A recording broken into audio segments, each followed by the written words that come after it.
Welcome here on our QuickCom FMCG forum.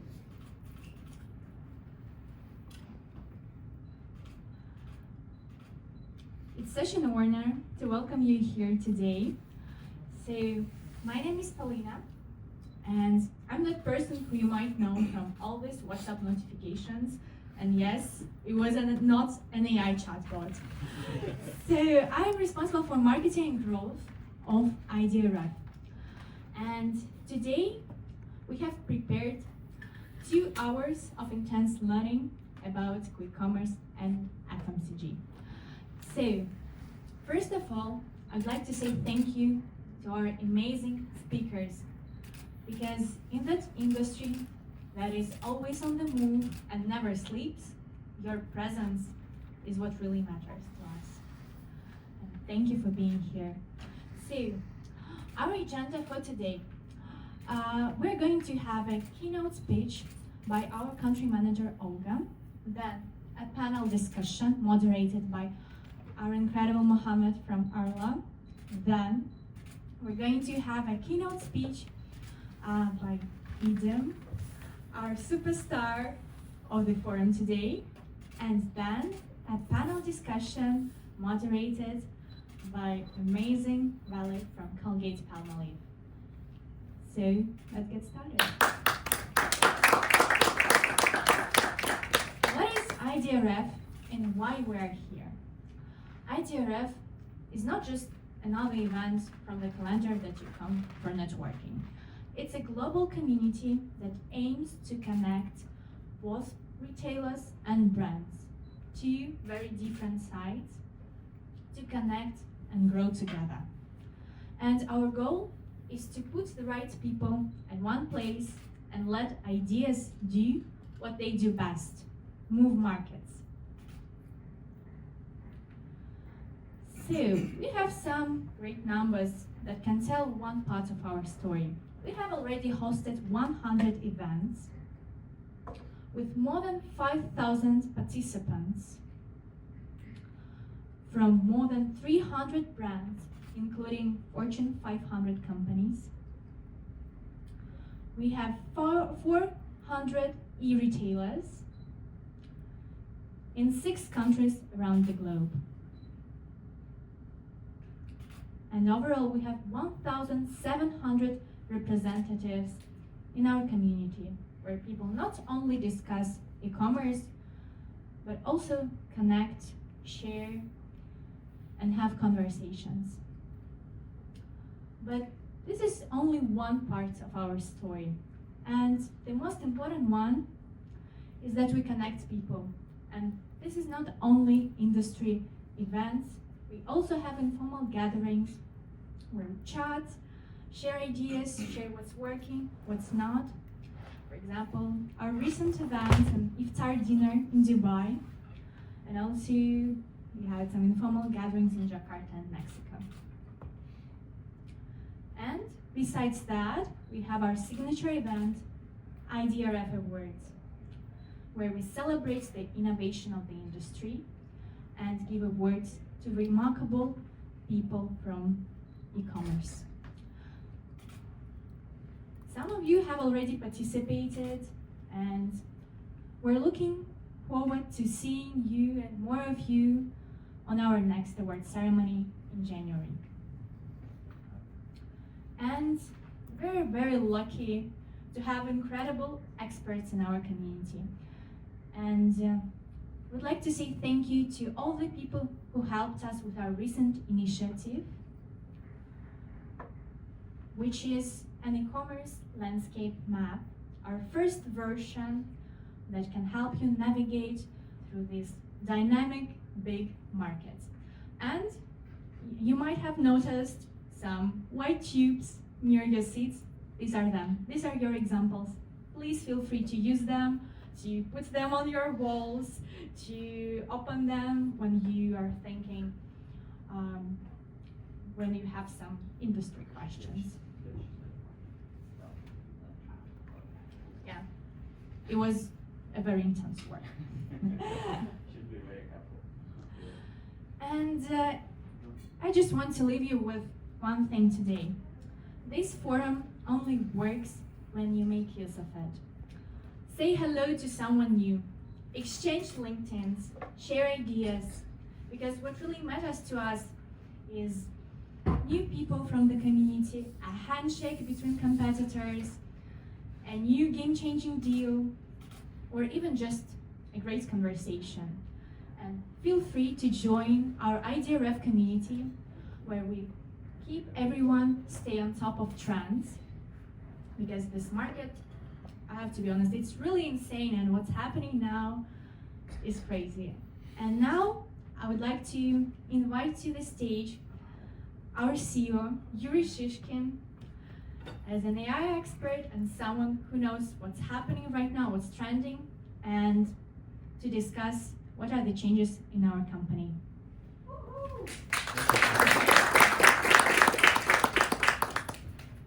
Yeah, thank you everyone. Good morning. Pleasure to see all of you. Yeah, and before we start, dive into quick commerce, I want to touch something that is also very evolving right now and even faster than commerce. So I believe you have heard about the topic AI agents. So it's really hot. It is not only like Google Trends as we see here, it's also based on surveys like McKinsey recently conducted a survey, and 93% of big players already implement and adopt their workflows specifically for like agents process. So they trying to make it much more faster and use AI advantages on their daily routine. And they can see plus 30% of like boosting productivity of their employees, and their ROI, return of investment to this type of work, have more than 3x. Some top players have like 10x.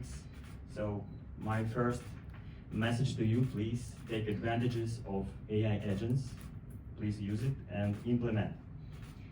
Even Bill Gates, who create a lot of software which we are using every day, says that AI agents will be revolutionary as the personal computers and smartphones. And we in the 2040 TL, you might know us as a software company which provided solutions for e-commerce, for digital shelf analytics, for content creation and distribution. We also see a big potential for using AI, specifically in the our niche where we can automate the process. So we see that we can implement new approaches based on AI agent, which can help make decision faster, which can exchange the content automatically, then prepare the report, making forecasting. So AI can help us in everyday routine, and we decided to go forward with this moment, with these opportunities with AI, and we make a big step forward, and we decided we have to take these advantages, and now 2040 TL is 24 online, where we can not only provide the dashboard of data, where we can not only provide you a solution where you can create the content or exchange the content. We can make kind of AI assistant, AI virtual e-commerce assistant, which is goal to optimize the cost and maximize the profit. It's the main goals for us, for everyone. It is one AI employee, but with multiple roles, which permanently studying on our tasks and can act. So with the design, with the data analysis, with the performance reporting, it will go so much deeper to our works and everyday routines. So now we're 24 online, and I really feel proud to go forward with this big move, inviting you to try some new things today. And my colleague Olga, you know her, she's our country manager. Please come to the stage and describe more ideas about AI agents. Thank you Thank you so much, Yuri. Hello, everyone. Very glad to see you all today. And as the first keynote speaker, I'm going to warm us up with the current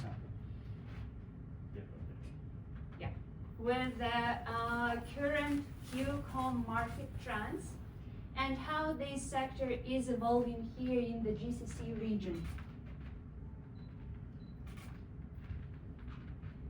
So let's start with big picture. We all already know that QCOM is deeply penetrated in our daily life. And if to look at the numbers, not this one. Yeah. So, and if to look at the numbers, there is a global projection growth 6 times. And if we are talking about the GCC market, it's not even booming, it is in a turbo mode because 10 times more is the growth here on the horizon in the GCC region. And why it's happening like that? Why GCC? So consumers here are young, tech savvy, and we all live in convenience-driven lifestyle. And let's be honest, summertime is already here, and this stimulates us to order more rather than to go offline and do purchases offline. And based on the recent studies, quick retail already accounts for more than 10% of the whole online retail, with the KSA at the forefront.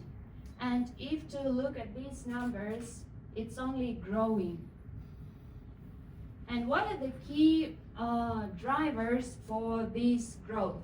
Well, of course, we are as consumers, because we expect everything right now to be delivered within 15 minutes, 24/7, seamless and reliable. Apart from that, the dynamic landscape is playing a very important role. A lot of new players are coming to the market. Tech innovations that stimulate such daily operations as picking, packing, routing, and all that is related to that. And initially, QCOM started with food and grocery category, and still these both categories are leading this sector. However, we can notice that other brands are jumping into new QCOM: personal care, pharmacies, small electronics. So if you are not a food brand, and if you still do not have your listings across QCOM, maybe it's time to do that fast, within 15 minutes. And now let's talk about consumer behavior trends and how this sector is evolving.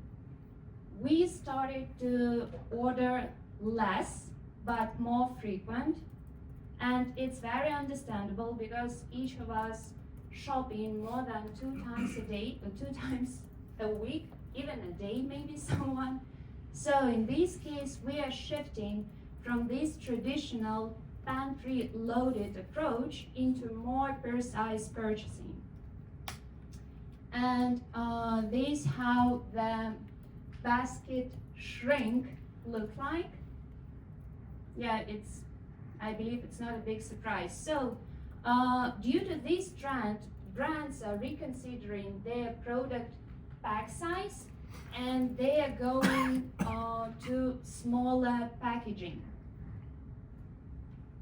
Right now, everything is go digital, and the product discovery process is going digital too.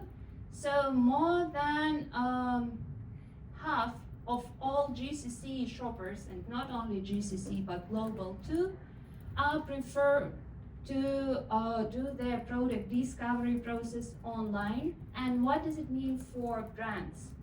So usually brands launch new product in more traditional retail, offline. And right now, because everything going to a digital first approach, there are a lot of successful launches that brands did, particularly here in GCC region, that gain a lot of success with digital first NPD approach. And of course, loyalty programs is not only convenient but very smart. There are a lot of subscription models that are popular here in the region. And why consumers love that? Because it just provides a lot of nice perks and benefits, free delivery, priority support, partner deals, and so on. And Talabat report is a good proof for this trend, and they states that they have almost 30% growth in the Talabat Pro adoption. Say hello to BNPL in QCOM. BNPL is all over, and because the category product is expanding within the QCOM, and it's not only about the food and groceries, we can also buy some electronics. That's why BNPL companies are jumping into the checkout consumer process. And right now, Noon already have partnerships with Tabi and Tamara. Amazon is following with some limited scope.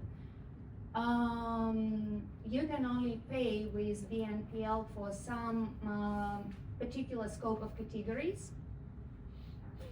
And Talabat also following. They do not officially launch any BNPL partnerships, but they are piloting with Tabi in UAE.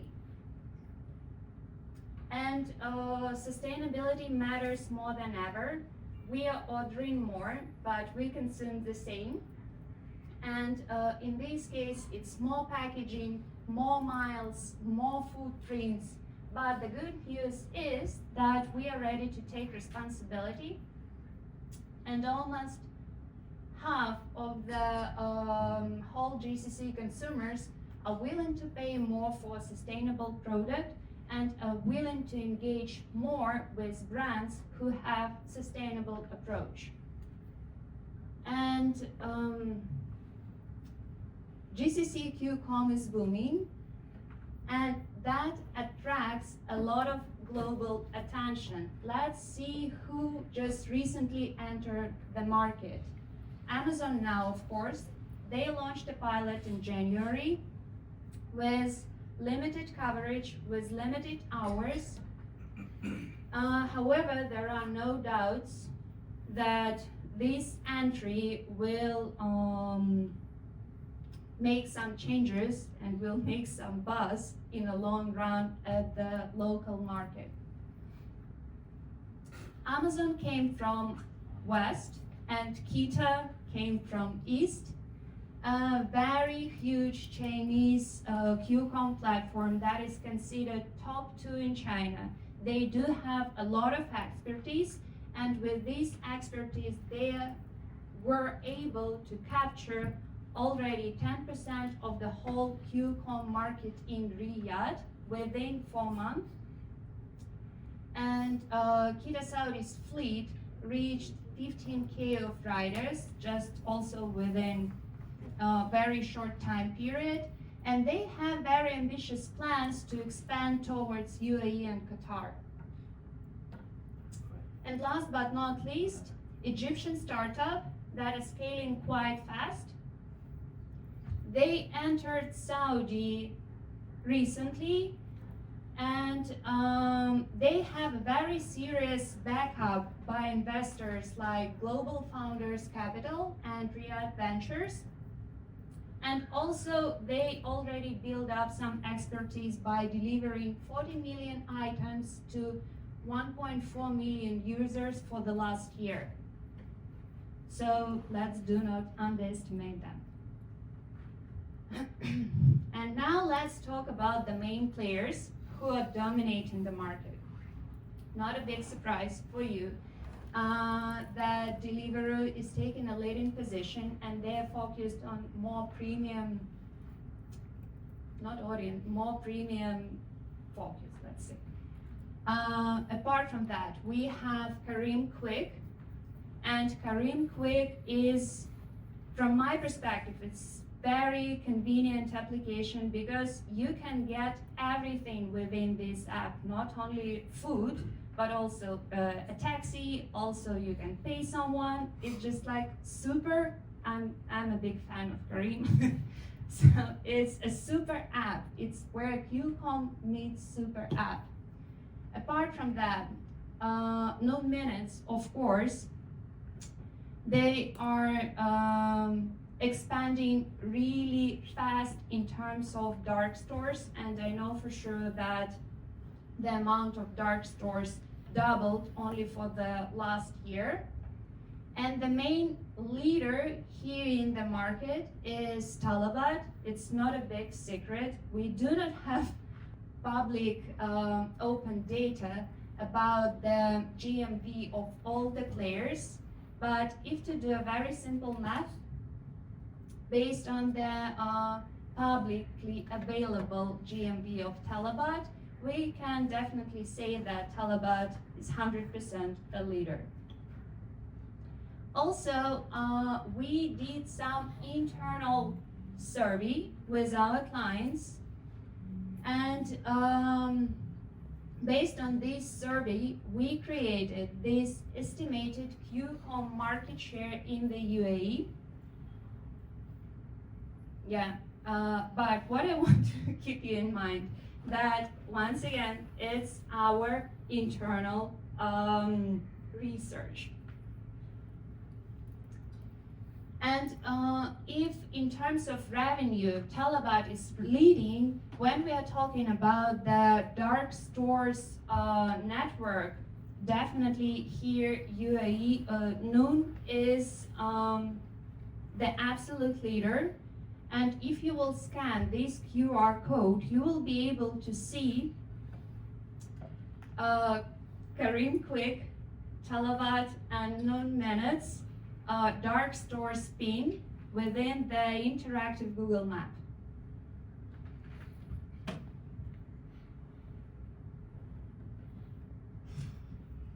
You guys so serious.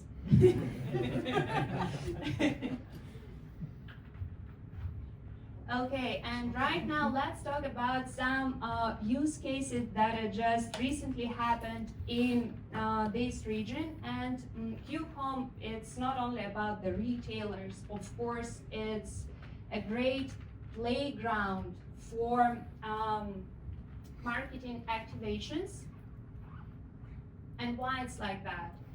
So it's very speedy, speed to shelf and speed to trial, fast product launches and seasonal additions, plus quick testing with instant consumer access, bundling, expansion opportunities, cross-category pairing drive higher order values through curated kits and smart combos, sampling and trial at a speed. Apart from that, we have very precise targeting. Again, due to the dark stores network, we can target a particular neighborhood with real-time engagement data analytics. And let's talk about the cases. So what was just like, I don't know, what was the most notable marketing campaign that you do remember in 2024? Guys, please help me. Ice cream delivery. Thank you so much, Yuri. I'm your biggest fan. Yeah, so just recently, I'm not sure if you heard about this marketing campaign or not, but it was kind of big launch on Noon, and it was a collaboration with Unilever. Have you guys heard about Wonder Wash? No. So I'm going to promote this product right now. So Wonder Wash is a detergent that can remove dirt from your clothes within 15 minutes. And what a smart campaign. They mentioned that that you will get everything in 15 minutes, fast wash plus fast delivery. And in terms of marketing, what is so extraordinary about this campaign? That usually detergents are considered as that type of categories that launching better in offline retail. No one before them launched detergent in online retail. And they did really great. Based on their strategy, they launched an exclusive NPD on Noon Minutes. It was co-branded No Delivery Fleet for citywide visibility, home app takeover, influence marketing support, and storytelling that is focused on fast wash meets fast delivery. And as a result, they proved that even habitual high trust categories like laundry can succeed in QCOM. And they say that they set a blueprint for a digital first launch approach in household care. And that's also my favorite case. Just recently, Delivery and Hugh Mantra did a great drinkable billboard. I'm not sure if you drink from that billboard. Yeah, that's Yeah. Yeah, that was located in City Walk. And the main idea here that during iftar, you can just go to that billboard, get a cup, and try this new Hugh Mantra beverage. And that got viral. And I believe that Deliveroo is really good at viral campaigns. We have a great example of Fix Chocolate. And this is definitely on the same level.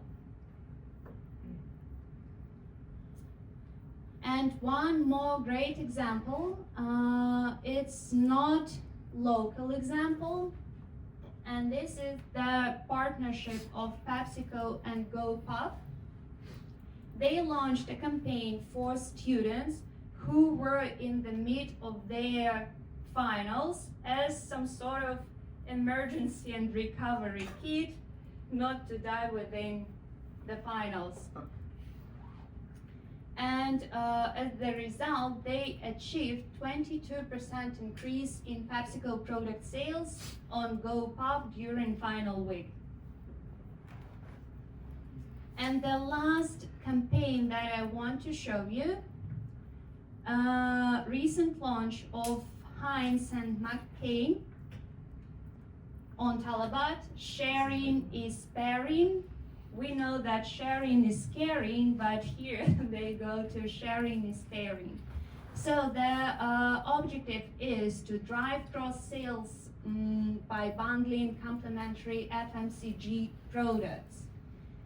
And as the result, by the way, we have Kraft Heinz here, and we can ask them how this campaign went. But based on my research, not on reality, let's say, based on my research, the brand strengthened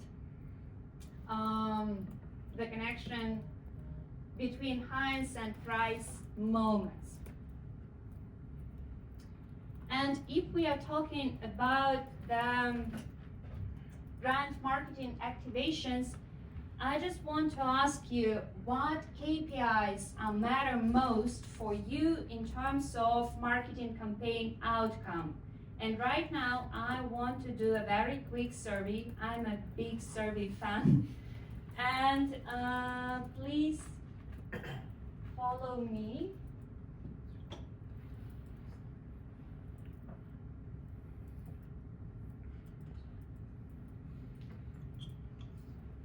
I really hope it works.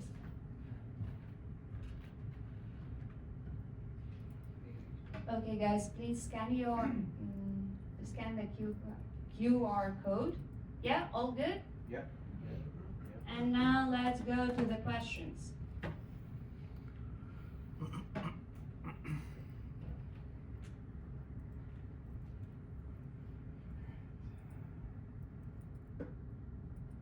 Ta-da.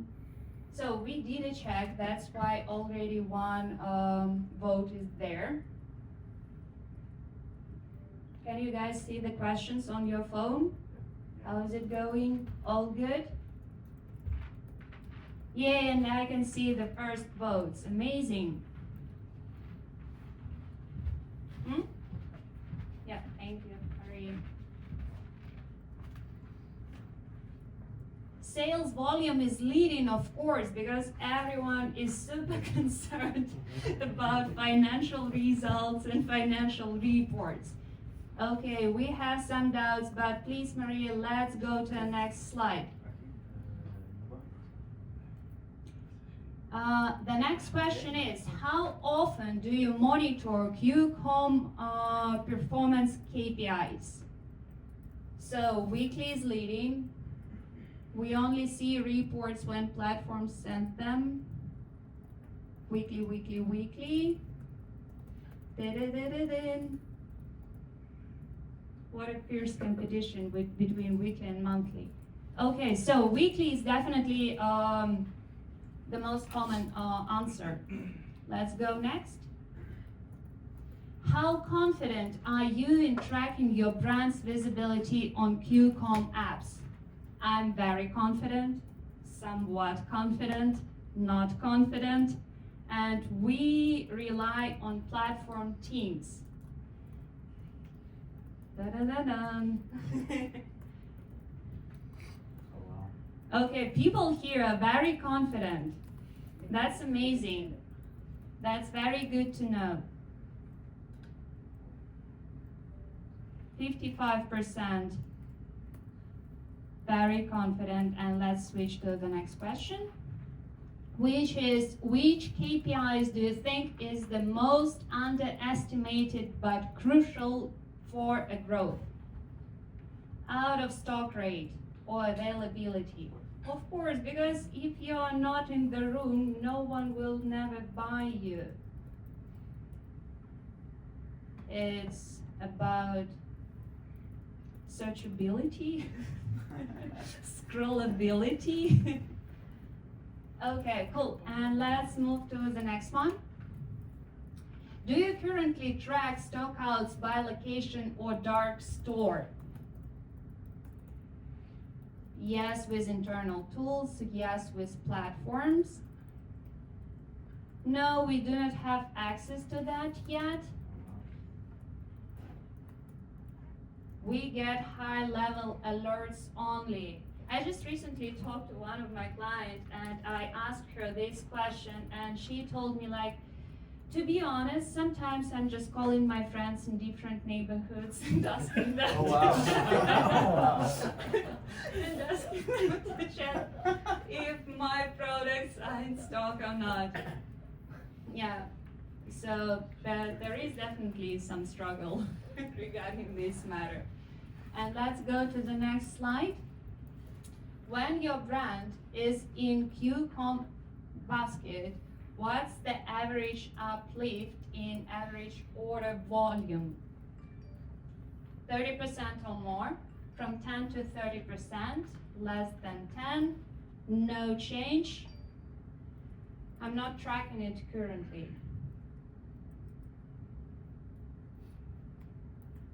Okay, so 10 to 30% option is leading that. And let's go for the next question. If you could automate one of your KPI insights across platforms, what would it be? Real-time availability tracking, promo ROI, new versus repeated customers, category share, or search visibility.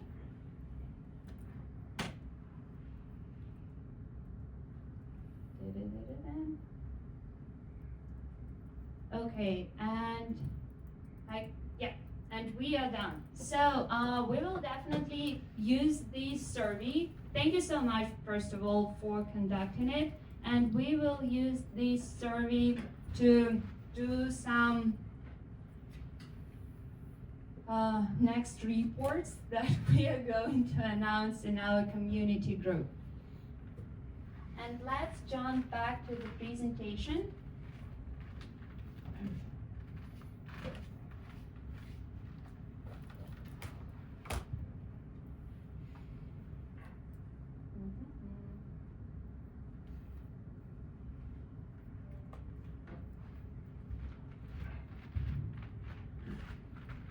And if we are talking about the always on KPI that we just saw on our screens during the survey, the most important is sales and market share, AOV, customer retention rate, digital shelf visibility, and of course stock availability. When we are talking about the marketing activations KPI, the most trackable are promotional uplift, CTR, sample to purchase conversion, and new customer acquisition. And what if KPIs were live?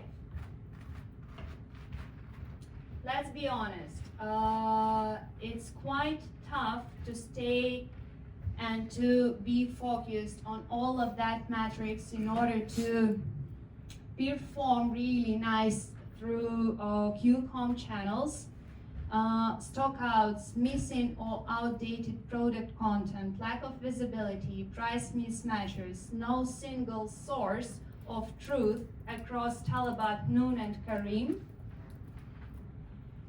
And we have a great news for you. We built a simple way to fix that. And Yuri just talked about AI agents, and we are really moving fast toward that direction.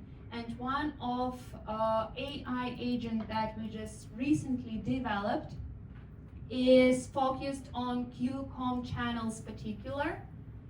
And what we can do, we can track availability alerts, content and pricing compliance, and digital shelf visibility by category and by keyword. And let's see that in action. So I'm not going to go deep into our product presentation, but what I really want to show you that there is no need to ask your friends to go and check if the product is available or not in different neighborhoods. There is a very easy solution, and by the way, thank you so much, Kraft Heinz, for allowing to show this data, because this data belongs to them. Here, what information you can get. You can get in which locations your product is out of stock. So you can search for stockouts by product. And that is real time? This is updated on a daily basis. Yeah. So we can go for a particular product, we can dive deep, and we can see which location has this product in stock and which location do not have this product in stock. And the same manner we can do with locations. And based on our knowledge, when we are talking about the location-wise report, these reports are important when brand is communicating with the platform. And when we are talking about the product-wise report, this report type is important when there is a communication internally, like, hey guys, this product is out of stock here, there, and everywhere, let's see. So, I do not have permission to show more of this dashboard. And let's go back to the presentation. but to be honest, I'm almost finished. So what I want to say that today we have a special offer for attendees. If you are interested in tracking stockouts, price and content compliance, and shelf share visibility, please do not hesitate to scan this QR code. And this is it. Thank you so much. So right now, right now we have our first panel discussion, and my colleague Paulina will announce it. First of all, do you have any questions to Olga? Okay, if no, let's move forward. And we are having our first panel discussion. I actually have a question for Olga. Oh. Olga, I just, Hi everyone. Olga, just a question. I was wondering about the data you have shared regarding the quick commerce share of business in Yeah. GCC. I just would like to know the source of, of this data. Yeah, so as I mentioned, this is estimated market share based on the survey that we did internally in our community group when we talked to our clients. Okay. So it's not like open source data that we grabbed somewhere. Of course, we use financial report of Talabat because it's open. And the rest, yeah, we did internally. Cool. Thank you very much. Thank you. Sure, thank you. So let's move forward. And we're having our first panel discussion. How to win in the instant economy. Because we're here to become the winners. And our moderator, Mohammed Mordi, Digital Acquisition Lead at Arla Foods. Then, a big pity for us, Prashant from Deliveroo unfortunately got COVID and had to cancel last minute, so please be safe. And our next speakers, Alicia Malik, Regional Eco Manager at Friesland Campina. Alicia, please come.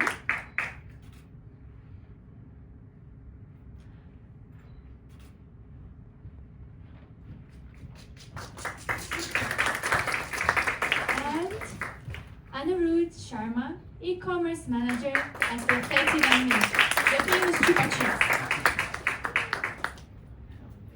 So, let's rock and roll.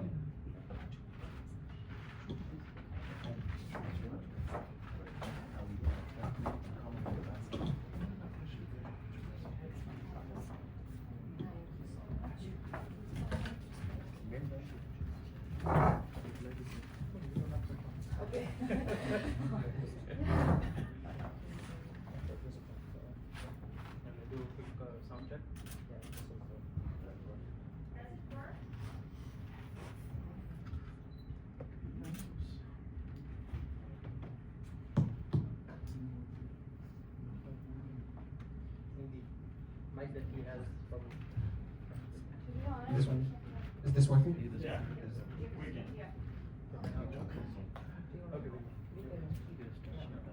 Good morning, everyone.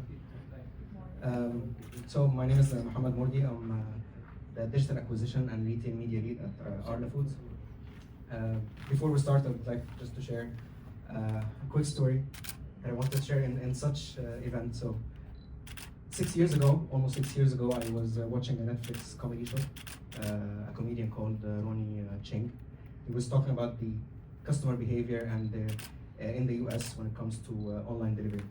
And he was talking about Amazon Prime, basically. Do I have anyone from Amazon here? We don't. We have? Okay. Okay. So he was talking about Amazon Prime and how they changed the speed of delivery in the US from like 2 business days to next day delivery to same day delivery. But he was complaining about that basically. They launched something called Amazon Prime Now in the US, but back then in 2019, Prime Now used to deliver in 2 hours. So he was complaining. He said, "No, I want it now. I don't want any lags between the moment I press on the buy button and having the item in my hand." Of course, that was a joke back then, but it's not far from reality now. Amazon now in the region here, Noon Minutes, all the QCOM platforms that we have in the region can have your item delivered in 10 minutes. So yeah, it was a joke 6 years ago. So without further ado, let's start by the first question for both of you. Basically, so what's the one big shift that you have seen in the GCC QCOM that have changed the way you operate? So yeah. Alright, hi everyone. Is this working? Can you hear us? No? Okay. Do you want to use another one mic then? Maybe it's not on. No, it's on now. Alright. Okay, hi everyone. Alright, so I'll start off and I'll be talking about a big shift that we've seen in the last 12 months. Ever since COVID, of course, we've seen quick commerce grow and how. But in the last 12 months, I would say that what was once speed has become a habit and has overtaken and is now called convenience. So probably what we were talking about, and we are talking about quick deliveries, we're talking about 10-minute deliveries, it has got ingrained so much that now people, what we wanted as last-minute top-ups are becoming shopping for weekly staples. So this is, convenience is overtaking price sensitivity, it's overtaking our lives overall. So that is one of the biggest changes that we've seen, that we're moving from e-commerce to quick commerce. Speed is overtaking convenience, and if we do not keep up, we will lose the basket from a brand perspective, right? So we are talking about collaborating much more closely, aligning with the partners much more closely, and localizing a lot better is the changes that we are bringing in from a brand perspective. Anur? Good morning, everyone. Yeah, I think what Alicia says is quite key. You know, the consumer is kind of now shifting away. I mean, all of us probably in the room remember Talabat coming in with 20 minutes a couple of years ago, right? And I think now over the past year, at least in the UAE, Noon has kind of dominated to a certain extent within the food sector, at least that I can speak for. And now, you know, everything is within 15 minutes, even within 12 and even within 9 minutes. I mean, the speed varies, but I think the expectation from the consumer point of view is now to have a more, say, wider assortment being delivered much faster than it was before. And I think apart from consumer as well, if we just look at platforms, right? You look at Noon, you look at Talabat, and even Kareem to that matter, everyone is moving slowly more towards the super app experience in their own different way, definitely, because not everyone shares the same, say, user interface or even the core business that they have. But I think as that happens, you'll see a lot of the different platforms offering, in a way, similar experiences, but kind of tailor-made to their user base. And I think finally, the overall change, at least from a media standpoint, a lot of assets are now turning into biddable or CPM. You know, earlier we used to always deal with cost per week kind of a model, and now it's all, and probably even more so, moving towards biddable. And I think that's where everyone needs to, at least from a brand perspective, look at in terms of building capability. Definitely. So Anur, let's continue with you for this question. What do you think unique about this region? How do you see the GCC region when it comes to QCOM developing in comparison with other markets? I think to all those who are at least, you know, kind of interacting with their, say, global counterparts as well, at least in PBM, we are, say, the by far leading region for quick commerce. And yeah, India is kind of catching up with the last 7-8 months, if anyone's keeping tabs there. You know, they also have now 3 giant behemoths in terms of platforms. And I think, you know, something that's very key for us is we have a lot higher purchase power here. And it's quite a bit more, say, tight-knit in terms of countries. So it's very easy to kind of scale up, at least to a certain level for platforms. And I think that's something that comes in unique, because you have the purchase power, you have, say, the cheaper labor coming in from the east as well, plus you have all of the good talent that we have here, to be honest, to kind of innovate more and more. I think that's what sets us apart. And I believe also tech advancements here and the penetration in the market, the internet penetration makes it very easy for. Definitely. I mean, just a couple of weeks ago, probably you're in a better position to share your live example where I think the tech advancement to actually target the consumer is quite right up there at the moment, especially in the quick commerce space. And the more we can cross-categorize or cross-accessorize our core categories and then target consumers that are outside of the traditional funnel, the better, because it's no longer a funnel, it's more like a neural network. And one of them actually said this a couple of days ago on the Starters Pulse panel. And yeah, it's true, because you're now looking at targeting consumers from any different standpoint. There's no one structured method anymore. So yeah. So Alicia, which QCOM channel is becoming most important for your growth? Right, it's common knowledge that Talabat has been a leader when it comes to commerce. However, in the last year, Noon Minutes has grown exponentially. We see the dark store expansion that Noon is the base that we are going at in the UAE that we're talking about. It has taken a very big share of the pie, at least for Friesland Campina. This is within UAE. Another player that I would like to mention that is coming up in Saudi is Ninja, also expanding exponentially their dark stores across the region.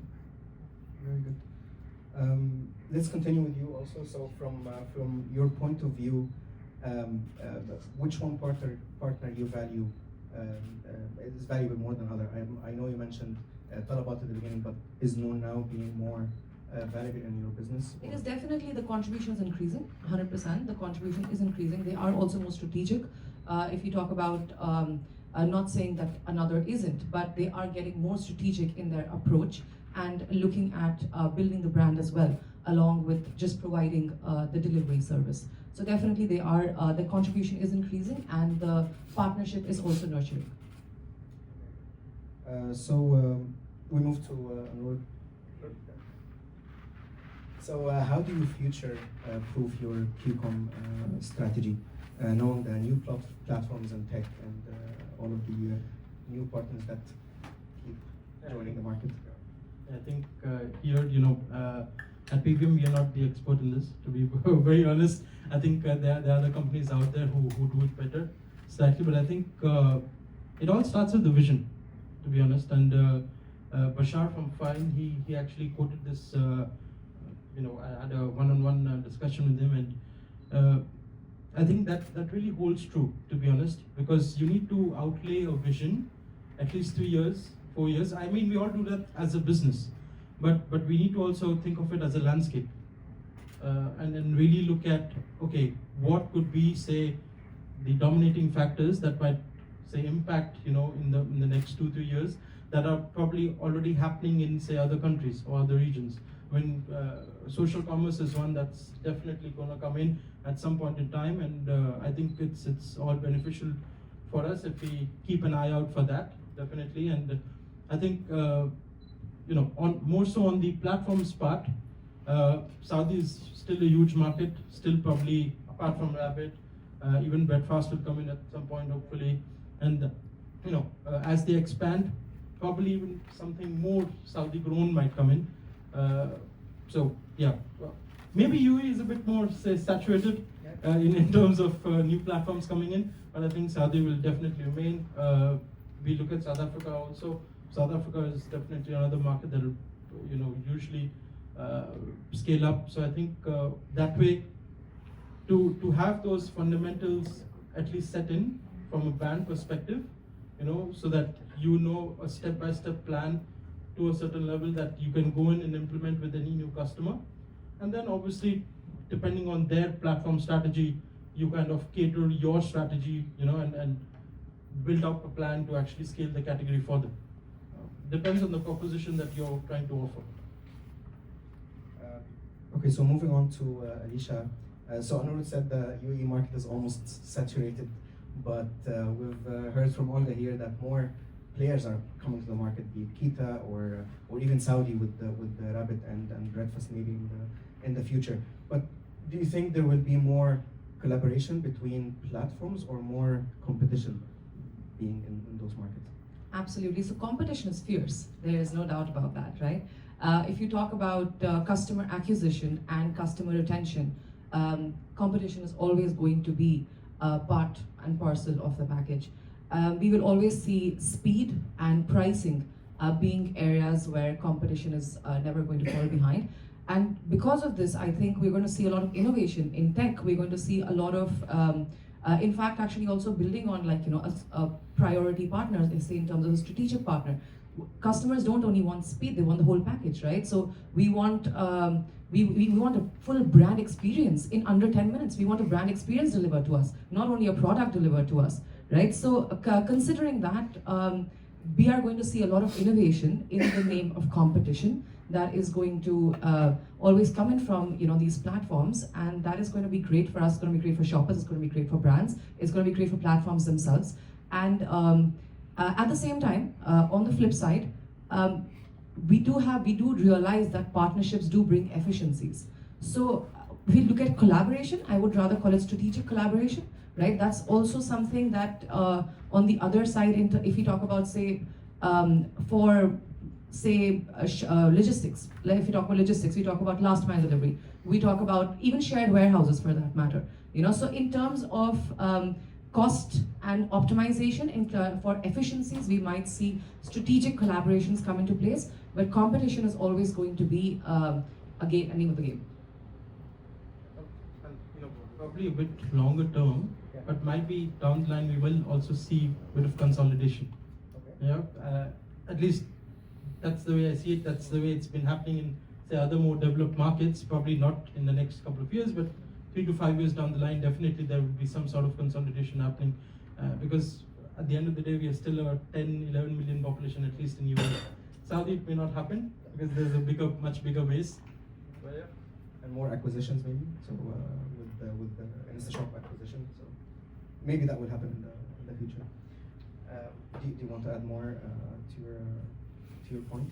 Well, I mean, we were talking about just competition. I just had one more point I wanted to say. It's not only from the platforms that we are talking about, right? When we talk about innovation to stay ahead of the game, we're talking about even tech integration. So that would be something that would be collaborative between a brand and a platform. So say, for example, a lot of FMCG brands or categories, they're not super exciting, are we? Like, we are a dairy brand. Are we exciting? Like, when we go into the aisle, are we excited about shopping dairy? We're not the most excited about shopping milk, right? But how do we make brands more exciting and, the customer get more attracted towards having that share of space, actually scrolling, and if you don't find something in the first 2 scrolls, still looking at buying that particular brand. So talk about whether you talk about tech integration in terms of innovation, maybe like gamification or metaverse campaigns. These are the kind of the next level innovation that I feel like we will see in the name of competition innovation. Very good. So moving on to talk a bit about the assortment strategy. So we know that speed is key. So we know that already. But how do you balance between fulfillment agility and with SKU depth while maintaining availability and shopper relevance? I think this is such a great question because it is a broad very, very broad topic, such a big topic. I'm gonna try to keep it short, but this is very close to my heart. So this is a very core challenge actually for us as well as a brand. The one word and short answer for this would be segmentation.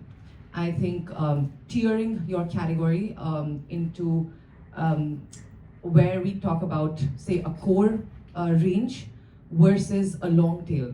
So the core range would probably target these are hero SKUs, high velocity SKUs with a broader appeal, right? So these would probably target a large audience, and these would target the fulfillment, the availability, the agility that we're talking about over here. And then we would have the long tails, which would be more niche, which would be more premium. and that is something that would need to be more strategically placed. So it's not as simple as a virtual shelf where you're virtually placing the items, but it's about creating the perfect shelf, not just a virtual shelf, but the perfect shelf. Yeah, that's if that tries a point. I'll actually add another thing to this. So technology plays a big role, right? So in terms of say AI forecasting, so we were talking about one of the tools in terms of the stock out tools, etc.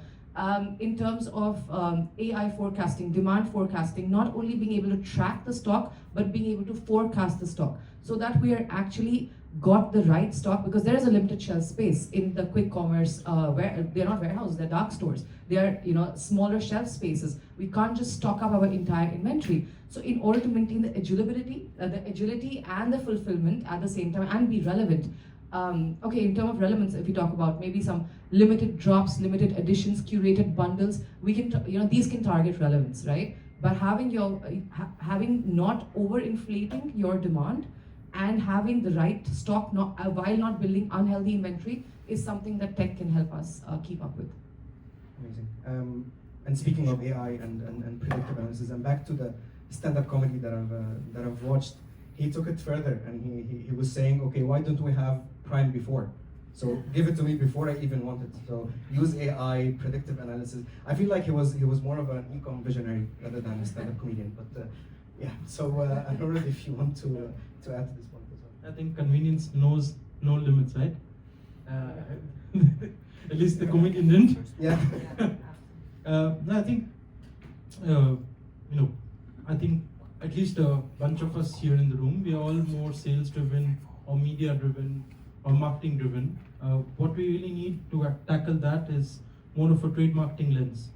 So at least in PVM, we are actually trying to bridge that gap, get trade marketing more involved to kind of then play into the perfect kind of store concept that we have. So kind of breaking down your overall say MSL into what is say a more Western dominated area, what's a more Asian dominated area, depending on either demographics, depending on either age, because if you go and actually look out in physical retail, at least for our categories, yes, it's the mothers or the parents purchasing, but it's the kids who actually make decisions on what they want to purchase. So in a way that we need to kind of try and capture, at least from a visibility standpoint, both of those consumers. And so then that plays into the strategy to have a curated, say, store list or stock list for different areas, different demographics, and help, trade marketing really helps with that, to kind of plan that overall strategy for the country. And yeah, ideally, apart from the perfect store, also looking at the space constraints that a lot of the dark stores in quick commerce have, that plays a key role, because product doesn't work, you're rationalized out.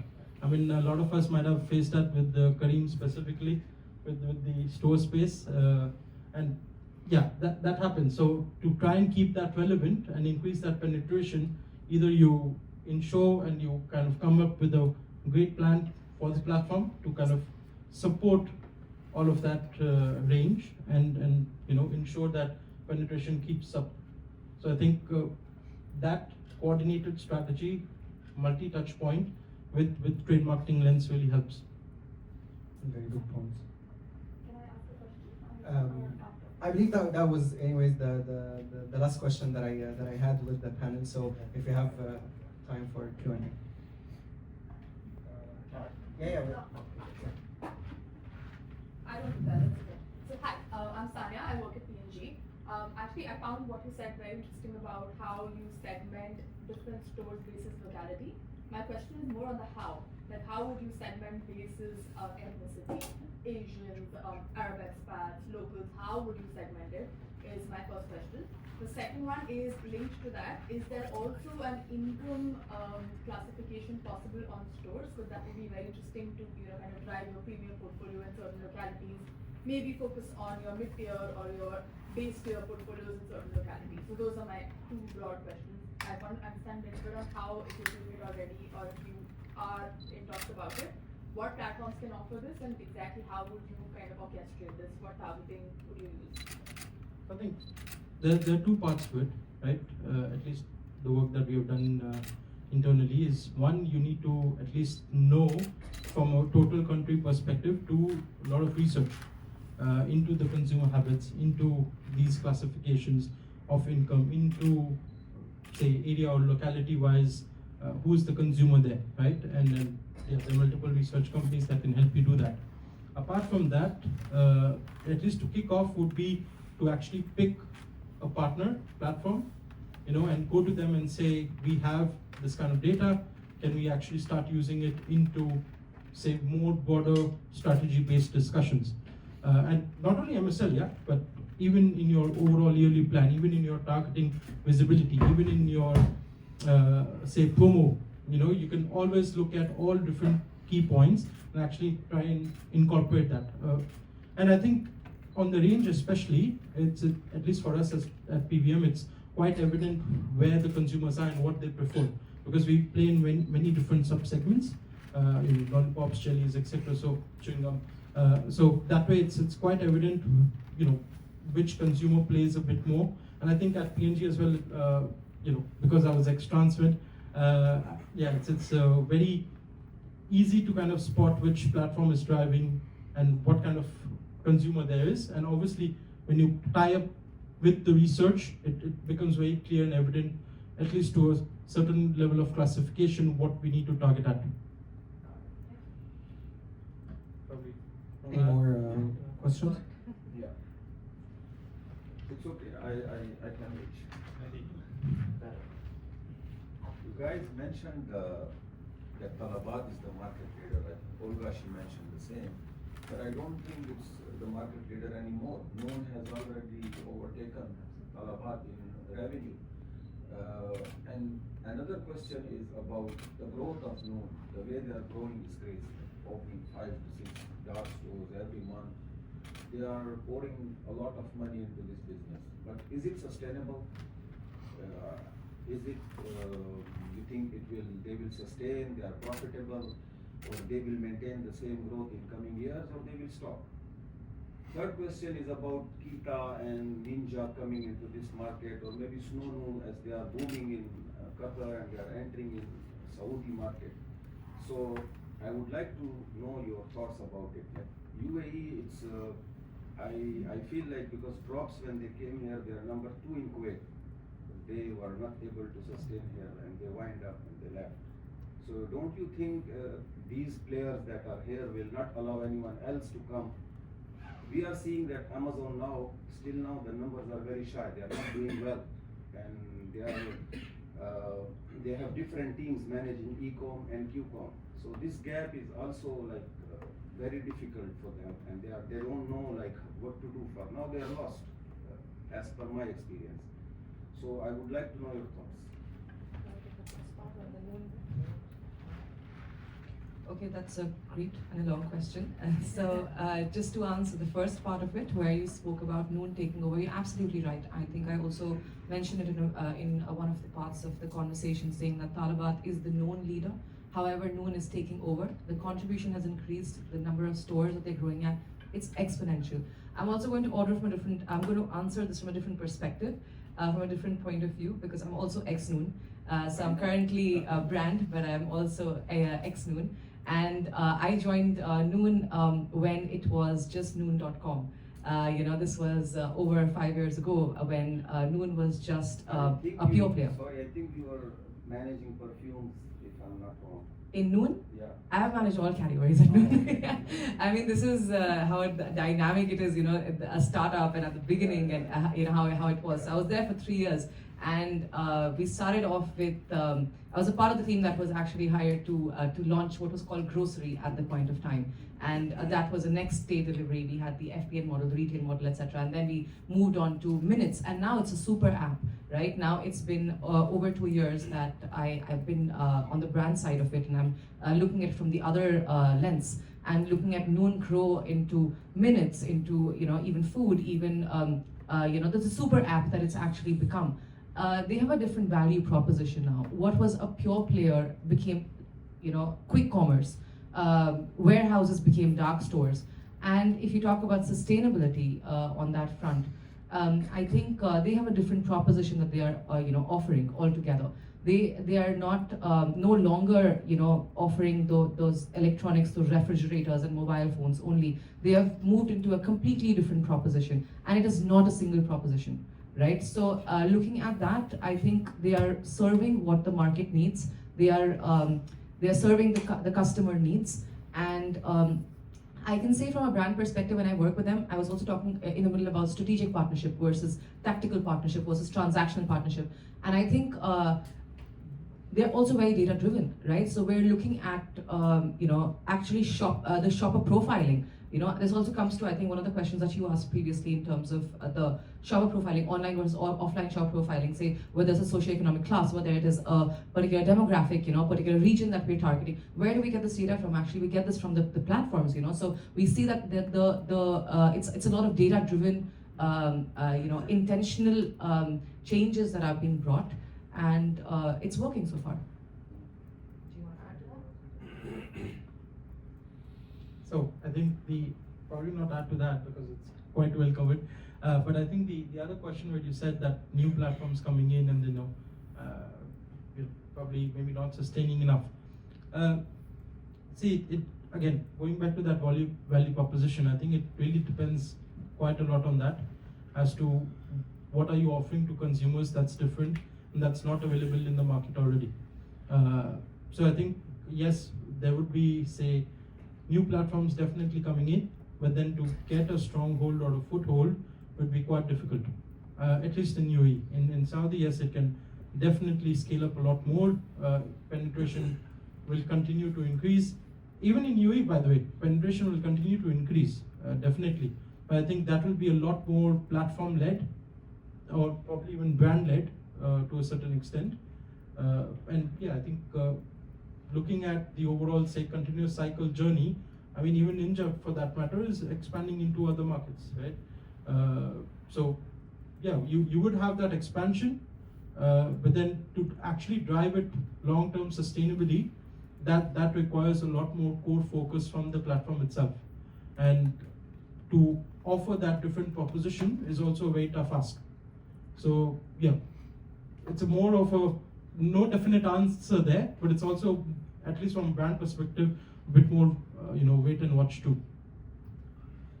Okay, so do we have time for more questions, or do we? Yeah, let's go. Okay, yeah. I have a question. So, first of all, thank you so much for conducting this interesting panel discussion. Now, throughout the discussion, I heard a lot talking about platform number one. Yeah.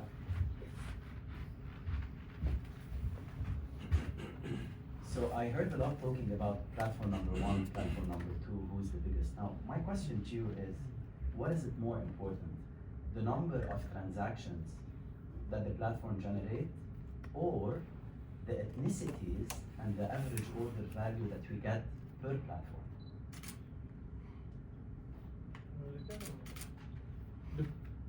At least in PVM really depends on what you're trying to do.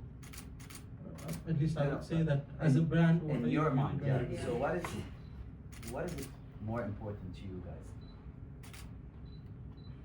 Look, I think at least in our category, we have a lot more impulse.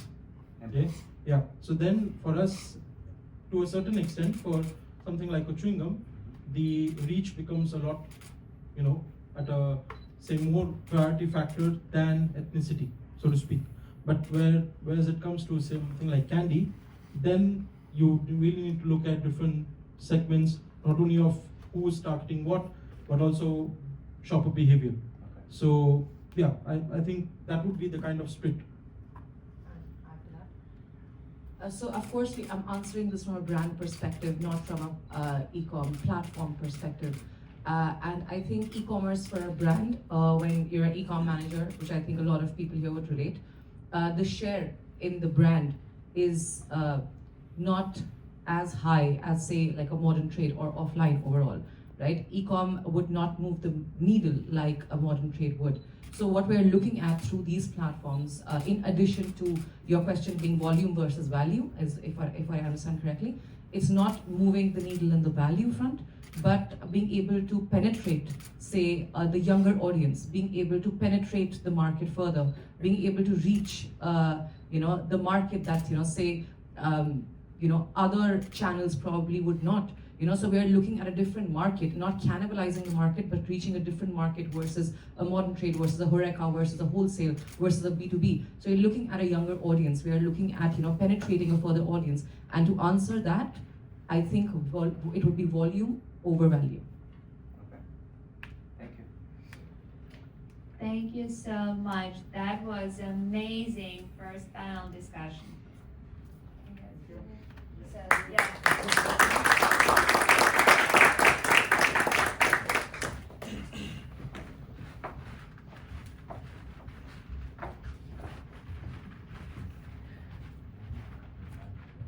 So thank you for this panel discussion. And now we're moving forward. And we're having our keynote presentation from F2Q, how quick commerce is rewriting the FMCG playbook. So I'm excited to give the floor to Eden Naomi-Born, Regional Digital Commerce Manager at Mondelez.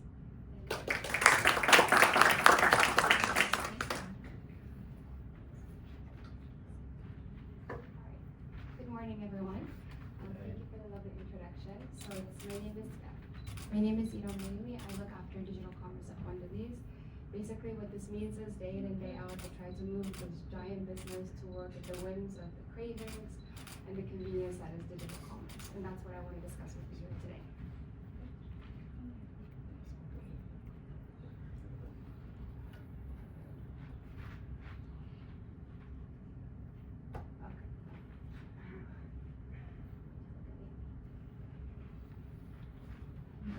All right.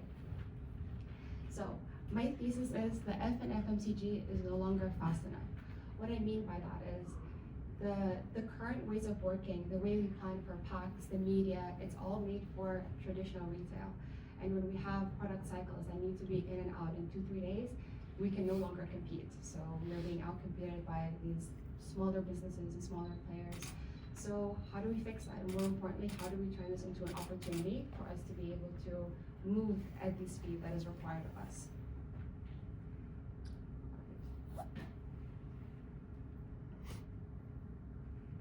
So the way I like to look at it is, it's not just a new channel, right? It is a new operating pressure.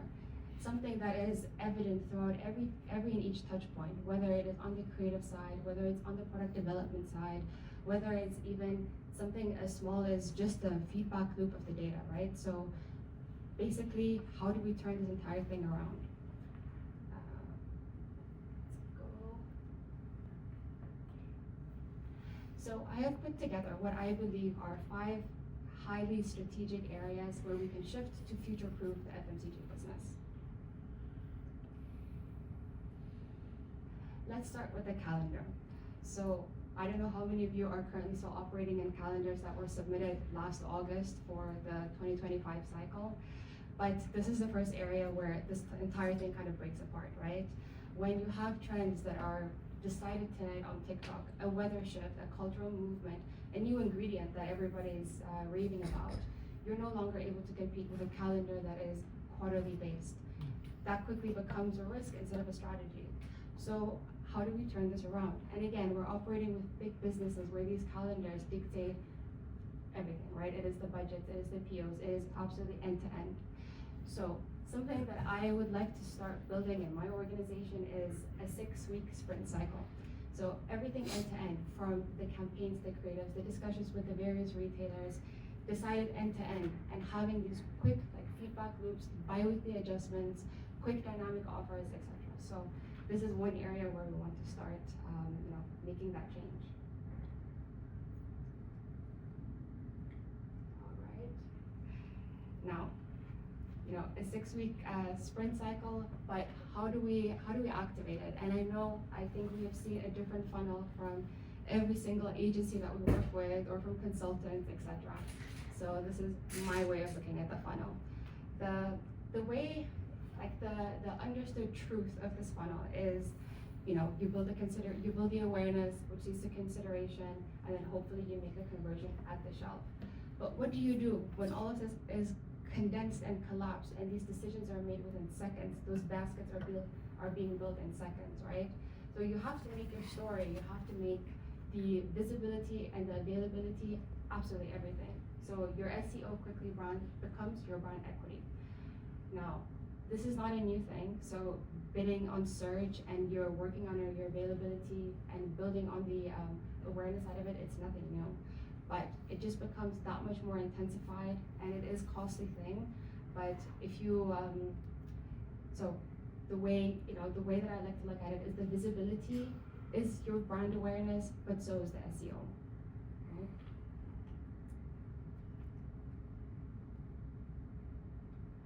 All right, creating an occasion-first portfolio. So if relevance is everything, then the next question is relevant to what? Because in quick commerce, shoppers don't shop in categories, they shop in moments. And again, this is not a very new concept. Demand space is as old as any marketing concept. In media, we call it the media moments. But what makes this vastly different is that this is monetizable. These are specific moments, these are micro missions that the shoppers are trying to fulfill, right? So it is no longer the chocolate category, it is a 9 p.m. snack, or it's no longer your skincare, it is me time. So how do we break it apart? So I just wanted to take an upcoming example of back to school. So in a traditional retail, back to school is one ATL burst. It is 15 days at the end of August, beginning of September, the end to end. But in digital commerce, it is, or specifically in quick commerce, this changes quite drastically. What this means is your back to school can be beautifully broken up into 5 separate events, fully monetizable events. So you start with a Lunchbox Panics 6 a.m. combos. And if you can time it, if you work with a platform that can time these push notifications, where you can tailor the creatives and the bundles, it's an endless opportunity. Followed by an exam fuel, different bundle opportunity, back to home. Back to school is not just about the kids, right? It's about the parents who have now, need to rearrange the entire life to accommodate for that. Then teacher appreciation. It's something that happens, fairly spontaneously, but a gift or whatever that may be. Or a Sunday reset. Again, this is something, taken from social media. The Sunday resets are incredibly popular. Cleaning products, me time, whatever that may be. So think of it this way. The occasion is not the occasion, it is the moment that you make it and the way you address it and the way that we approach these with these curated bundles. Right? Now, so the data that drives the growth. Data is, it's a bit of a tricky one. We all have it, we all have a lot of it. None of it means anything if we do not know how to utilize it, and more importantly, how to turn it around really, really quickly. So data generally means more work. So this is something that we always discuss with various retailers, with various partners. It is okay, we can send you this data is available to you. I have a number of dashboards available to me. But to actually make it work and to understand the KPIs that that will make the moments that matter more identifiable. So again, in traditional retail, we have, these are just a few examples, not in any particular order, but these are some of the the KPIs that we look at. And these KPIs, sure, you can build a strategy here and there, but the digital commerce or the quick com data points that we have access to, they can unlock everything, right? So starting with search volume, I'll get into that a little bit more later, but the search volume dictates everything. So when we're talking about the visibility of it, the search volume tells you what are people looking for, what are they talking about, what is your brand being associated with, something that you never even knew. Think about it a few years ago when all of a sudden, your average user became biochemist and we're looking at specific ingredients in skincare, or pistachio. I think we know what I meant by that. Basket penetration and pairing, so taking back to the previous slide. So this is something that we're always looking at. My brand is often being bought with brand X, often within our own brands and portfolios, but sometimes with non-competing brands. That's the opportunity to win, right? Substitution, this is how we measure loyalty. There's a lot of campaigns that we build out of this as well. How to drive that loyalty, and this is again something that you build with awareness and visibility more often than not. Time of week and day conversion, there is such incredible examples of this. One of the great examples of this is from my previous company at Unilever. There was a lot of work done to understand why don't people buy ice cream on Tuesdays. So I don't know if you've seen this on InstaShop Temptation Tuesday. I believe it's still running strong today. Global case studies were done by that. Look at the data. What can we take from it? Placement attribution. This is just more, to optimize our spends and make it work for the P&L. But yeah, it does not end with the data. It makes how we make use of it. Actually, I have a few more examples on this. So if this is like level 1 of the data, then there is second levels, right? So what are some of like the biggest brands in the world doing? What are some global case studies? One of them is, so understanding the availability of our SKUs is the basics. This is stuff that we should have been doing years and years ago. But what happens when we also have access to the availability of our competition? When they are currently not available, how do we increase our bids to make sure that we're making market share work for us?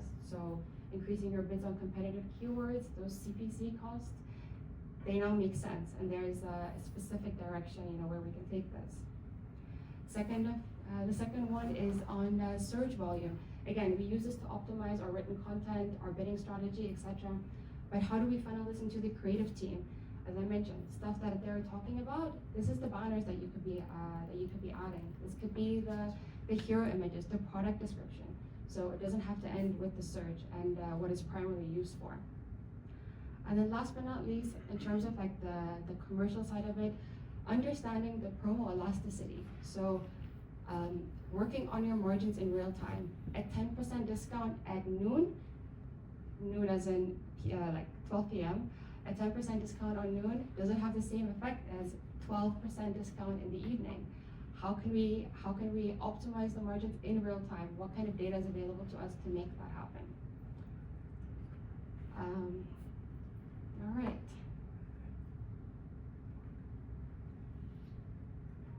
So last but not least, is point number 5 is designing creatives. So designing for impact and designing for impulse, ideally.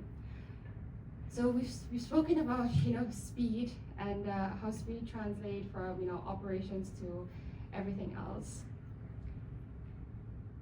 But how do we create creatives that convert, that have an impact? So the traditional, and this is not even comparing to retail, this is the traditional digital commerce cycle is, you have the brief, it's shared with the agency, it's created, it goes through a rounds of approvals, it goes online. And this is with the assumption that a creative life cycle is about 30 days. This is what we've been working on. And when the creative is live for 15, 20 days, the assumption is it's still fresh. People are basket building in a week, they're basket building every other day, maybe they're doing a top up here and there. But that's no longer the reality. We know that quick commerce, people are logging in multiple times a day. They are checking what's new, what do I need. They order milk in the morning and they order their bread later that day. So you have to keep them engaged. You have to keep them interested. And again, how do you do that when just the POs, raising a PO for a creative agency can take 2-3 days. Again, that's pain that we all feel. So how do you change this? How do you make creatives in 2 days that are only going to be relevant for 2 days with these restrictions in place? So some things that we're testing out, whether it's in-house or external, these live creative pods, having this partnership with creative agencies where you do not have to raise these POs, for every creative life cycle or like work stream. If you have the SEO, if you have the search, flowing in from various platforms, to update it in real time and change it. And sometimes the most beautifully created KV is not always the one that's going to work. It is the one that is the timeliest.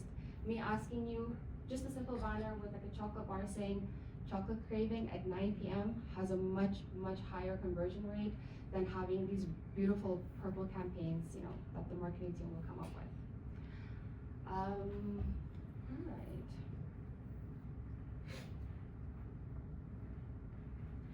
Then last but not least, so just I want to leave you with the closing sentiment. You know, this is not a victory lap. This is not something, you know, my organization has completely turned around.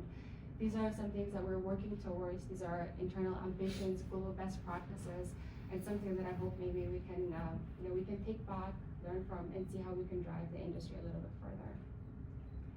And I will leave you with one question. Are you still at FMCG, or will you start building your QMCG? Thank you. Thank you so much, Hiram. Do you have any questions?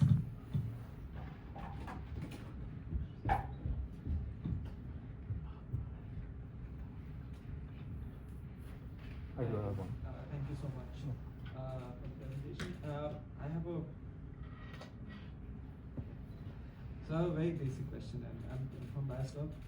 One of your first pillar of the change that you mentioned was having shorter calendars, right? 6-week calendars, right? And in the panel before, we heard that e-commerce is low contribution, and quick commerce right now is even lower. How do you convince your marketing teams to really plan those shorter cycles? Because like for us, it's a major headache, because for them they still focus on modern trade, they still focus on offline activations. And so how do you get that ball rolling within your organization? And then do you have any tips for me to go and tell my team? So, in all honesty, I keep 2 calendars. So one is the official signed off calendar, and in all honesty, it was created over a half a year ago that we're still following. Then I keep a second calendar, and these include everything. So this is my magnum opus, I call it. It took me months and months to create over the past previous months. This is every single retailer event that I can think of, big and small. This is across the region. This is every cultural event that happens, just in case, you know, we need to speak on it. This is every little moment and little day that people celebrate, you know, whether it is cookie day and milk day, all of these things. So it encompasses all of that. It is overlaid on that. And then with every quarter discussion that we have, we try to see how much of that budget we can move down. So to be a little bit more relevant. And this is how I try to keep, you know, to keep it a little bit more alive. It is not a simple process, I understand. This for now is the small step that I'm taking in order to make that happen. Okay, so moving on to the next question. Think about it. Yes. We have already started moderating. Thank you. First of all, thank you for the presentation. Very interesting. I have a question. Coming from the brand side, what are the challenges that you face when it comes to, you know, implementing all of those new best practices and way of dealing with the role? Yeah. And so yeah, basically, like, what are those challenges, and how are you managing actually to shift the organization in terms of how they are considering the role? What are the priorities? What are the how you're managing to convince them actually to shift the structure or the way of working? So 2 ways that I approach this. One is a change mindset. So after COVID, I think everybody kind of woke up and started to take it seriously. So keeping like the data front and top of every meeting that we have. So showing them, guys, this is what we're doing, this is what it looks like, this is why it's important. And then trying to see what kind of data we can derive, whether that is, you know, from any of their media campaigns that is, you know, directed and funneled through any of the e-com players, understanding, you know, what the conversion is. So data that helps them. And then this is maybe not directly quick commerce related, but digital commerce in total is the commonalities. At the end of the day, we're all working towards the same thing, right? It is generating revenue, winning market share. And if I have data that can show them how impactful it is, that's honestly the way to do it. So whether it is, you know, Carrefour online, or what the Talabat local shop business is actually doing for their market share in Lulu, that's the kind of data that they respond to. Yeah. Okay, thank you. So hi, my question is about the piece that you talked about, creating occasions to purchase. Yeah. So is this like linked with the KCP of the platform, which is, you know, the event say back to school, or have you experimented with also actually creating occasions to purchase? So maybe like I'm thinking chocolate day or something like that. Like, have you experimented with creating occasions to purchase to kind of push like the offtake during that period. And our platform's kind of open to that, specifically on QCOM. Yeah, 100%. So, yeah, I mean, think of it like as an occasion funnel. You have like the big ones at the top and then some of the niche ones at the bottom. The top ones is where you're going to have the highest engagement, the highest conversion rate. But retailers, from my experience, they're open to anything. So long as you come with the idea, they will be able to supplement you and help you, give you directions. I take a lot of examples from what they're doing in Europe or India, any other quick commerce business. And we like to create our own as well. So International Biscuit Day, International Chocolate Day. We had a lot of learning last year. We were running a lot of micro events on InstaShop to just test it. They are an incredibly agile team, so from one day to another, they'll turn it around. So we had these campaigns without the bundle. So we were trying to, target specific events. We had a massive amount of impressions. We had a high click-through rate, but the sales were not coming through, meaning the bundles were missing. So this is basically, how you test it at different stages. It doesn't have to be costly, but test out those events and see which one resonates more. I would like to add to that. So to build on that point as well, about retailers actually helping you drive these events as well. When I look back, I think about 4 years ago, we approached Amazon and we said we wanted to do World Oral Health Day because it's a global event, but it's not known here. So we approached them for this, and now this has become something that they approach us with every year. That this is the rate card for it. So there is retailers that actually do support these kind of events. So I think it's all about us trying to test these different or create these different events from ourselves, and then see if it works or not. If it works, the retailers generally tend to adopt it. Exactly. Yeah. I have one more question on something that you talked about on the product availability and kind of the agility in driving maybe any input when there is like a stock out from competition, etc. I love that point, especially as an FMCG person. My question is more on how again, like how would you get to know that competition is out of stock in say this locality? Because in QCOM it's all about the location where it's out of stock, right? So how would you get to know that competition is stocked out and now I need to kind of increase my bids? So I can't speak on quick commerce directly because the location-wise availability is quite a complex one even for our own SKUs, right? But where it has been tested is on Amazon. Amazon with their ASINs, it's a very clean system, very easy to scrape. You can input your own SKUs as well as the competition. Now it's about, do you have the time to be checking it, right? So if you can build these alerts, in an ideal world, there's an API integration directly into Citrus or wherever you're bidding for your keywords. But even if you can get those alerts, generally the replenishment will be a day, so you might have like a few hours to do that. Any system that is web-based and that has like a robust backend, you'd be able to do it. No offense to the QCOM players, I know we're building, but yeah.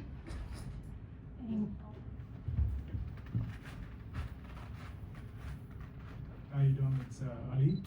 Just wanted to ask you for Q-commerce exclusive SKUs, how easy is it to convince internal teams to build those, and what does the product lifecycle look like?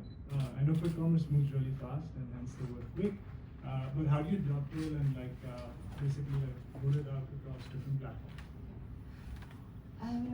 That's a bit of a more complex one. I know where this conversation is coming from, like that, we have that ask all the time. Specifically, the new team is great. They'll send me screenshots, can we have this, can we have this, and it's a product that's available in like Chile. But it is a complex one because we have MOQs, we have local regulations in terms of stickering, you name it. That's where the difficulty is. What we could do technically is like local bundling. There's a lot of agencies that will, make like nice packaging for you, etc. It's a complicated one. We haven't cracked it yet. There is like at least within my organization, there's work streams in place to facilitate that. It's not an easy one. Yes, and thank you all for those insightful questions, and thank you, Idom.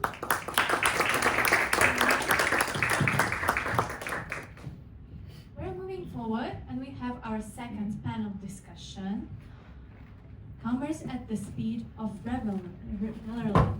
And we have our moderator, Violet, Regional Brand Manager at Colgate-Palmolive. Then, our speakers lineup: Aditya Deb, Ecom Performance Marketing Manager at Bayersdorf.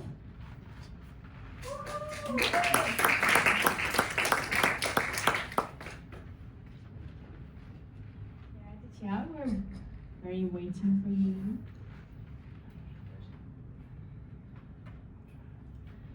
Then, Basim, Regional Ecom Manager at Halion.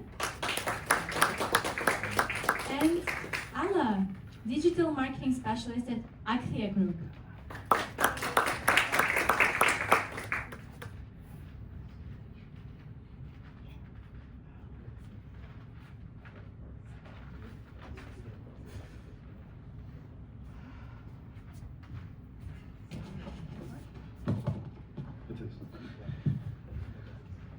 Okay.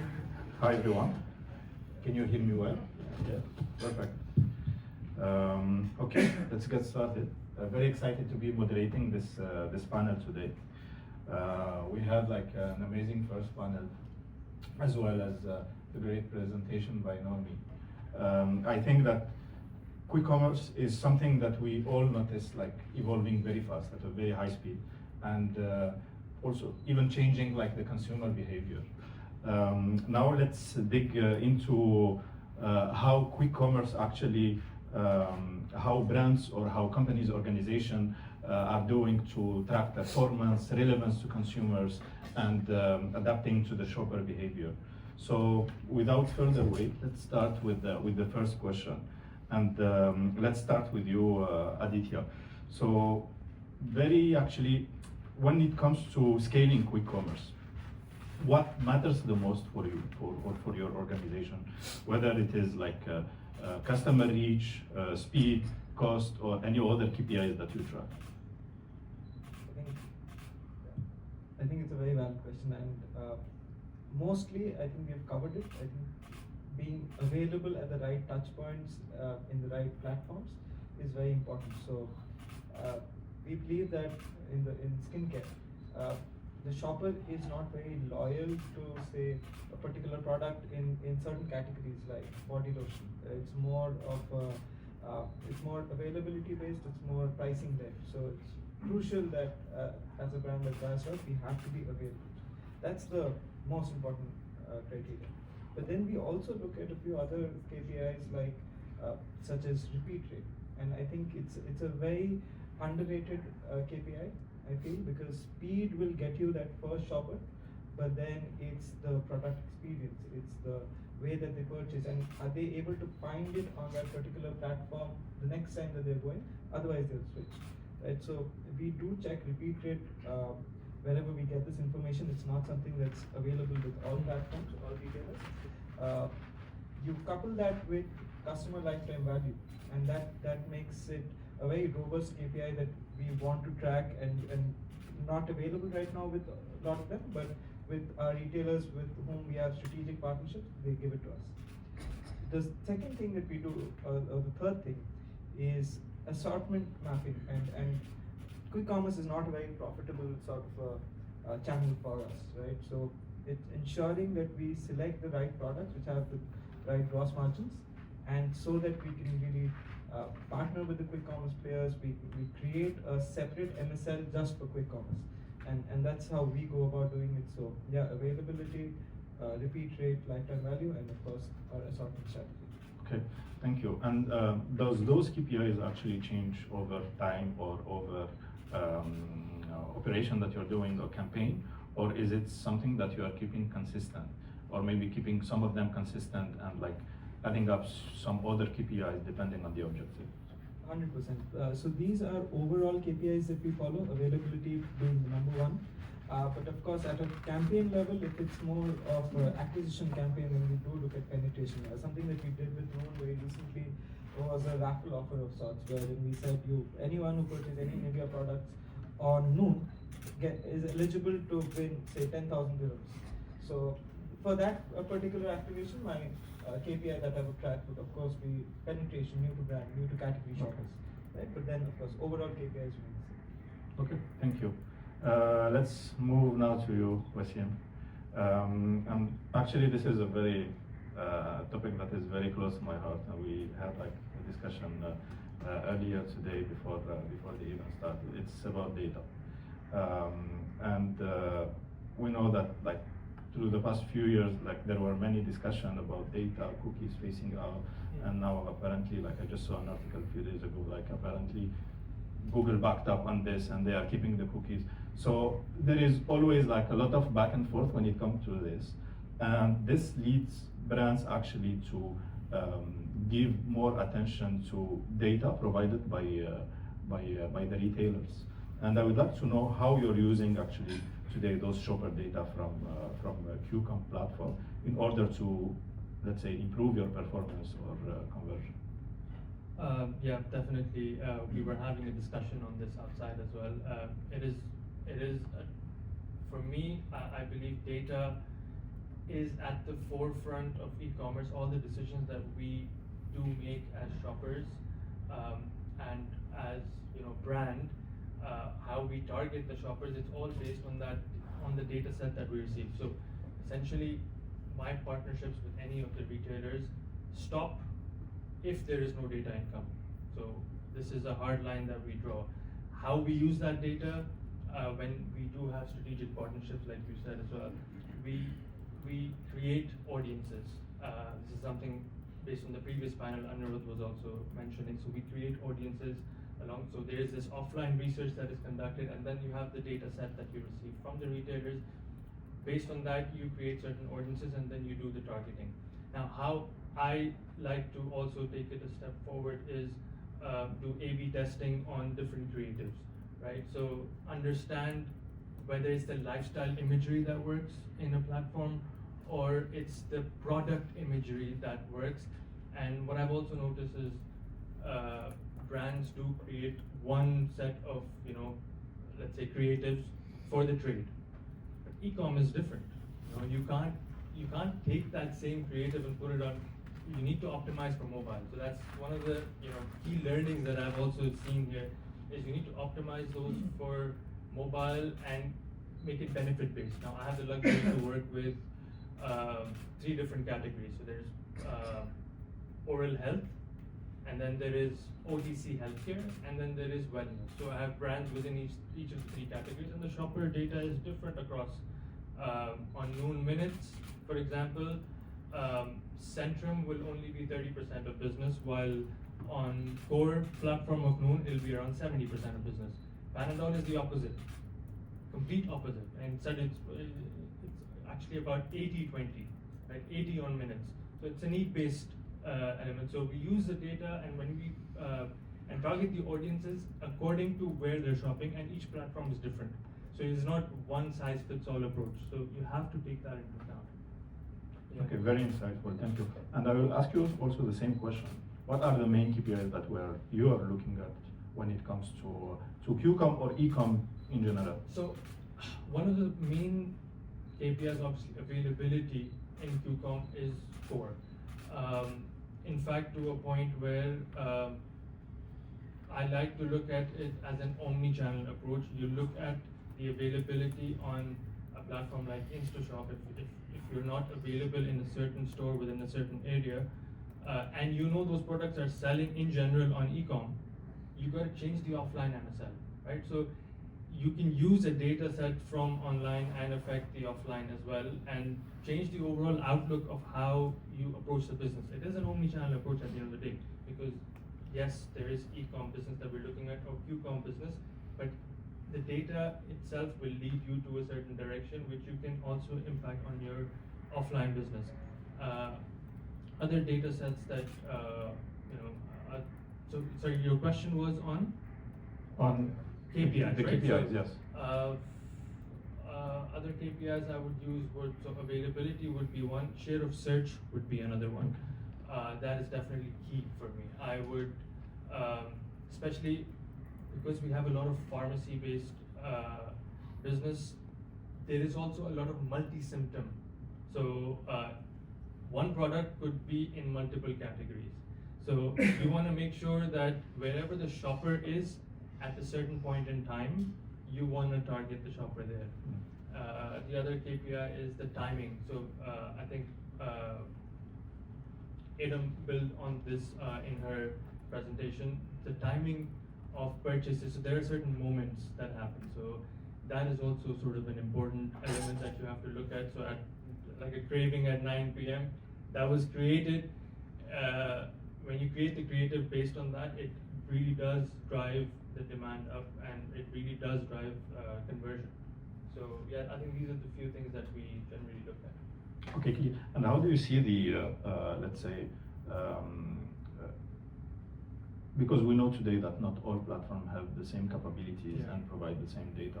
And I know, for instance, that pharmacy is much more challenging. I'm sure it's the same for you.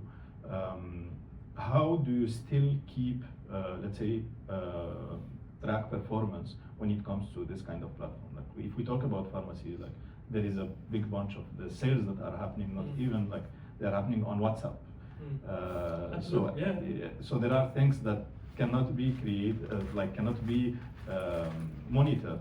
So how do you still keep pushing for performance? So that's, I mean, you've touched a nerve, to be honest. I know. Pharmacy business is a very tricky one. Data sharing is absolute, a nightmare there. Forget category data. If you get your own brand data, you'd be lucky. We're actually facing challenges with, I don't want to name any names, but a certain retailer right now. And honestly, I'm not doing anything with them because of this. Unless I receive data, what am I going to learn from it? So you find other ways to do it. So you use quick commerce then.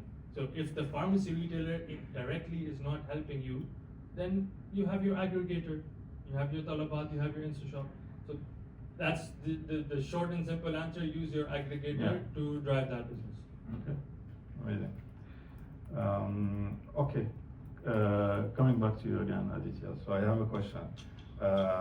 So let's assume, let's stay focused on the platforms that are actually providing data, helping brands growing their business. How are you collaborating, specifically when it comes to QCOM, to plan around, let's say, occasion-based strategy, similar to what we've been discussing now about like people craving at night? On your categories or on your product, how do you optimize your assortment, your availability, your communication in order to create like more opportunities like this? Yeah, I think what we do is firstly with the platforms that collaborate, we create shared KPIs. I think that's crucial for any business and to grow. So, for example, if we have identified body lotion as a category, and I go back to body lotion because it's a category that anyone would associate media with. So, for example, we've seen in summers the penetration of body lotion goes down. People believe that body lotion is for moisturization and not for hydration.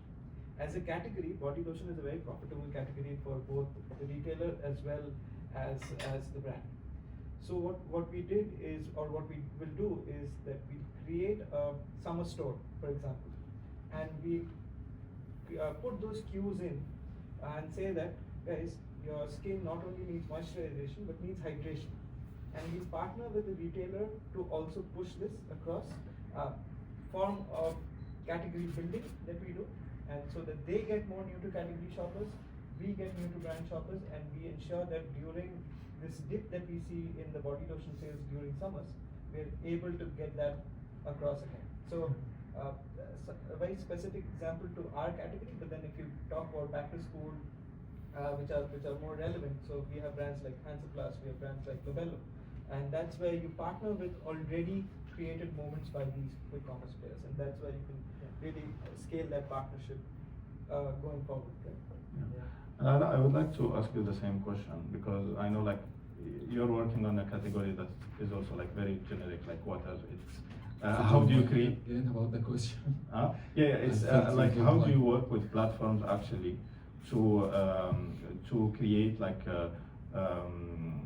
occasion specific like opportunities for like consumption, you leveraging their data, their platform, push notification, anything like any tool that they provide. How do you leverage this actually to create more occasions for your shopper? Okay, so let me reply first on what's the data that we are getting from them, and it's, to be honest, it's not the best that we can get, because usually they will share whatever once the campaign is done. That's why we moved to have our own dashboard, which is basically, I'm not sure if I can share that or not.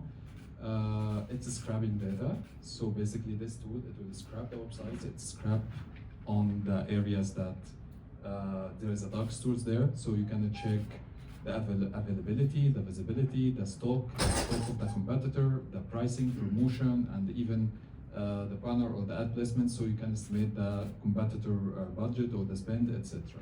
So once you have all of that, you will become, okay, so as Adam said, for example, that for example, you can see that the competitors, they are out of stock nowadays, or for 1 day or two, so you can push the budget more at that time, etc.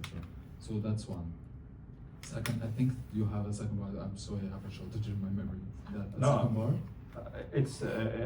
The question is mainly on how you are leveraging the data to create like more occasion for your shopper. Okay.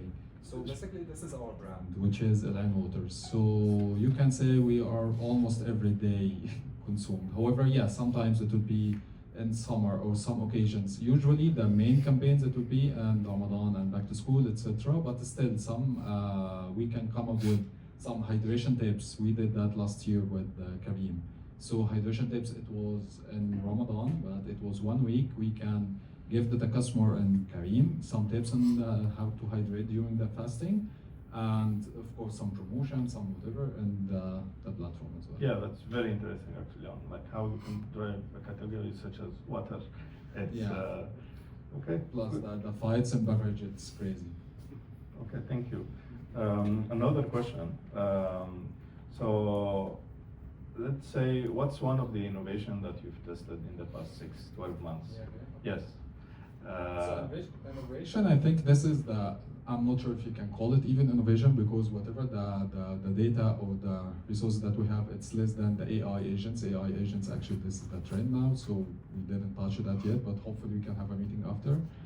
So that's the most innovation actually we can get, which is you can get almost every day what's happening in the market across all the customers, across all the dark stores. So I think that's the most innovative things that we got. I think the second part in your question was to have impact in the business. Yes. Okay, that's not innovative, but we did some, actually last quarter in Talabat, one campaign, which is we increased in beverage plus 10% in market share. And that's crazy. That to increase 10% in market share, usually it would be more than a year actually to achieve that. So basically, we look at it, and we can say it's lower funnel, mid funnel, and upper funnel. That's all whatever you can do in the platform. However, we add to that, we can send the traffic from outside as well. So basically, you run a campaign on Meta, on Google, etc. Send to our P2P and like that. Yeah, and that's actually worked very well. Okay. Okay, let's move back to Aditya again. So, how has access to first-party data from retailers changed the way your team understand like the overall like online shopper behavior? I think retail media first-party data has revolutionized the way not only brands like us but all brands really look at data and look at understand how their consumers are behaving. We at Firestore, what we do is we use first-party data, retail media first-party data to firstly segment our audiences much better right now. Previously, it was more intent or probabilistic signals that you use. That okay, someone who might be consuming, say, content of a particular Instagram influencer may be interested in purchasing our product, right? So, but now we have in-market signals saying that this guy is actually, or this person is actually purchasing categories such as face, right? So that has allowed us to segment our audiences much better. And what we have done is now we have used those retail media signals and put it back into our audiences that we're creating on Meta. So we're translating retail media signals in a much better way. Then of course, tailoring our creatives. Our creatives is more refined to the shopper journey, where they are in the shopper journey. The copies are much more relevant to them, and that's the third thing, that we are delivering relevance across each shopper stage, and that not only is good for business but also drives loyalty, because you're reaching out to people who really want or have a need for that product, and that's why for us, how do we get loyalty is very important in a category that we operate. So this really helps. Okay. Okay, amazing. Thank you. One last question. It's going to be an open question for all of you guys. Is so we start seeing like more shared data practices, which is like almost impossible, like when working directly with the retailers. How do you see safe rooms being like an opportunity in the region when it comes to sharing data or matching data with with the customers in order to help brands like redefining their audiences and driving sales? Maybe Okay, that's almost the same thing that we were talking about outside. So as you know, that Carrefour just started that to have you can target behavior audience on their dashboard, so you can share the data. And of course Amazon, which is they have the DSP. The rest of the channels there's nothing like that so far. However, Talabat, they have the dashboard, which is if you sign the video with them, so they can give you the access on the dashboard, so you can see the market share, the category size, the category growth, all of that. But still, when it comes to target the audience, target the behavior, I think so far it's only Carrefour. Okay. I think safe room is a very important step forward in this region, right? Because there has always been a sort of tendency not to share data or not to be open about data. That needs to change. And like the example I was mentioning about pharmacies, it's a big challenge. If I was able to bring one of those pharmacy players into, a safe room, and we could have that collaboration, it would be a game changer for literally the entire organization as Helion, because OTC healthcare, we have the least amount of knowledge when it comes to audience segmenting, because there is no data that is being shared at all by any of the retailers. You only have your own data set, which is your own IMS or sellout. That's it.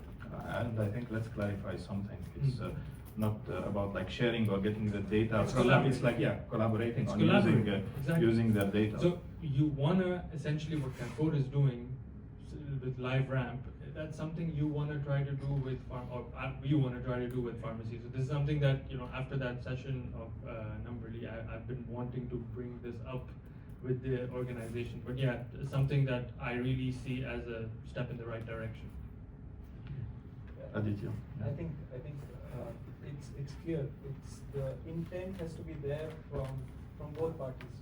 The retailers also have to understand that they try to monetize data in this region quite a bit. And but then if you really want to grow the category, if you really want to grow the business, they have to come together, and these clean rooms provide such a beautiful, privacy safe environment where people are now more comfortable in sharing those data.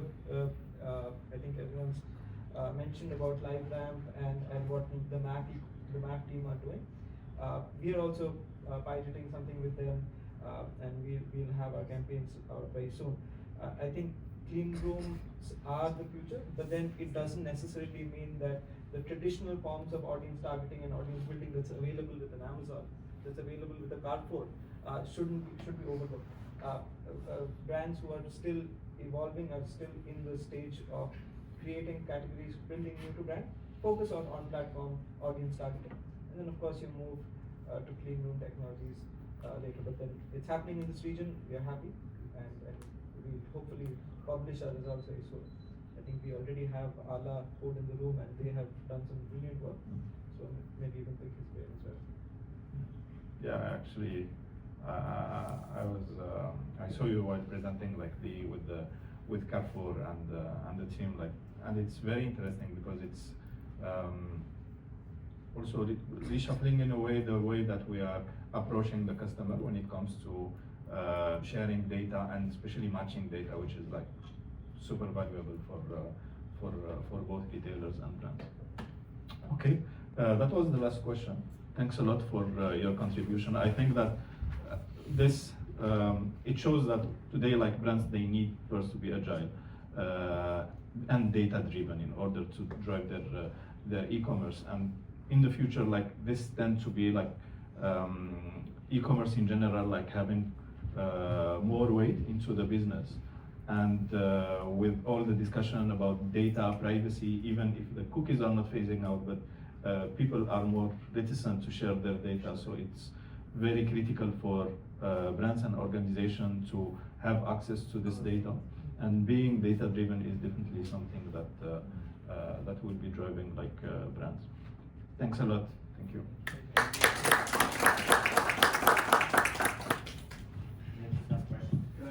Yes. Thank you so much for the session, very insightful. So I have a question regarding profitability. Okay, with the number of players increasing and the operational costs also increasing for the platforms, I'm sure that is somewhere being passed down the line from platform owners to the brands to end consumers.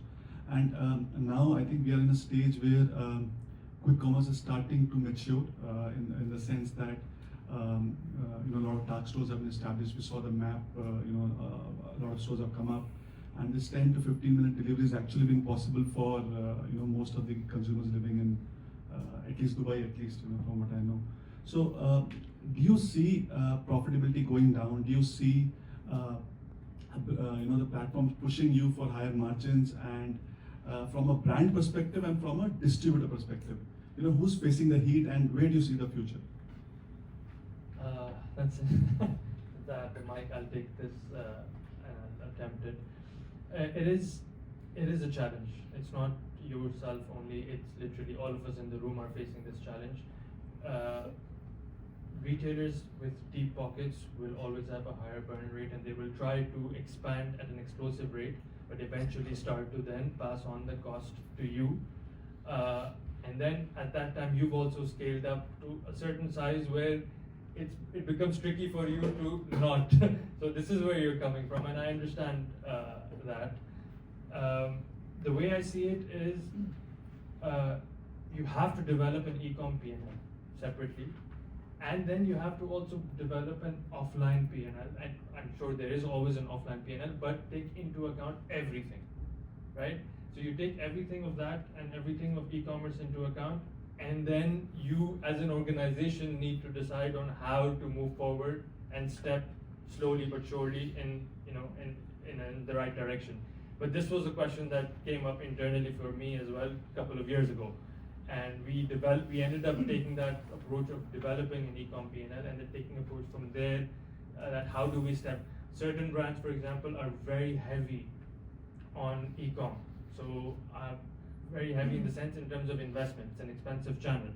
So it is a challenge, right? I mean, you just have to take it step by step, and yeah, it's just that you can't just go blind into it, because there will be a point where it'll be sort of a point of no return where you've scaled up so much on e-com and your profitability is so bad that you're affecting your entire organization. So yeah, that's how I see it. What was the second part of your question, sorry? So from a brand and a distributor point of view, like how do you see, who's taking the bigger hit and how is it shaping up? At the moment, at least speak for myself or my organization, we're taking the hit for everything. At the moment, the principal is taking the hit completely. In fact, I've even thought of how to reduce distributor markup, let's say, so that I can fund because at the end of the day they have one location to drop to. Yeah, so technically logistics wise I don't have to pay them for merchandise and all of that. So that conversation can be had. I've looked at it from that approach as well, but frankly not implemented anything yet. But yeah, that's how you could approach it. Yeah, and I think that the principal will always be taking the the hit, because at the end of the day, the distributor is taking the risk for the brands by holding the stocks, by having the structure, by having like all the facilities that helps running the business, while the principal providing the brand and the support behind it. So I think it's something that we notice across across territories. Yes, online e-com, quick com is will cost them more and more. And I think going back to the point that you need to monitor, and you cannot monitor if you don't have a proper P&L. Even it can be done by the e-com manager manually, but you need at least to have an idea about how profitable you are on each different platform, and not only on the overall e-com channel. I would just like to add one thing over here. You can take a step back as well, and while you do your SOI for your e-com channel, also understand SKU profitability, right? And that becomes crucial for you to ensure that the assortment that is listed on quick commerce, of course, is an MSL, but it's also the ones that are more profitable for you. So assortment-wise profitability mapping will become crucial for you to really scale up on quick commerce while not diluting your P&L. The other thing I would say is, as a brand, how we try to manage profitability is also getting our brand teams to spend on quick commerce channels. So for them, it's the same P&L, right? So if they get money from the branding team, that helps reduce a little bit of pressure on us. Overall, SOI, yeah, you're still spending on that platform, but e-com, it becomes slow. And then, of course, because the shoppers are also there for our brands, we know that our shoppers are on that platform. So driving awareness, upper funnel metrics on, say, a Noon or a Talabat makes sense for us. So internally within your team also try to find where you can fund it from, and that's how you can really scale it up. Otherwise, it's a black hole. Yeah. So moving on to the next question. Thank you. My question is for Wasim. You mentioned InstaShop data. The marketplace of InstaShop is huge, and the data that they share is very huge as well. What do you think, what's the accuracy level of this data? Because I've been working on it for the last 3 years, and I see that it keeps changing. I mean, the number of stores, the number of SKUs, the market share, it's never the same, man. Every week there is ups and downs. So it's very difficult to, I have to spend a lot of time on it. No, I hear your frustration. I started working with InstaShop when they were in JLT, one small office with 4 people. At that time was my first meeting with them, and I completely hear you. So I've seen this develop as well as a business, but I've also seen that this whole challenge that you're facing, I faced it as well, and I've actually challenged them back on all of this. And in fact, I've even gotten them to change the certain products categories, certain categorizations, because there is gaps in that data. There is some issue with the accuracy. I'm not understanding myself why, but yeah, they are facing this issue. Honestly, I look at the data and I see the gaps, but at the same time, I have to make do with what I have. So it's never going to be 100% data. It's 60% data, 40% gut feel. So you have to go with that mix. It cannot always be complete. Okay, so we have another question. And just a question to Allah. Allah, you mentioned that there was this campaign or period that you had like a spike in market share, right? And within your category, it's super difficult to have. Can you kind of share a bit more on the details as to what was the campaign and what really made it, have that kind of a performance? Okay, so as you know, in beverage, usually we will be track our placements, which is the lower funnel, if anyone searches these keywords, or in the category as a browsing. Then it will be whatever secure the banners and the category banners or the home, etc. So we have done all of that, and every time you will do that, you will increase the market share a little bit, but it will be maximum 1%.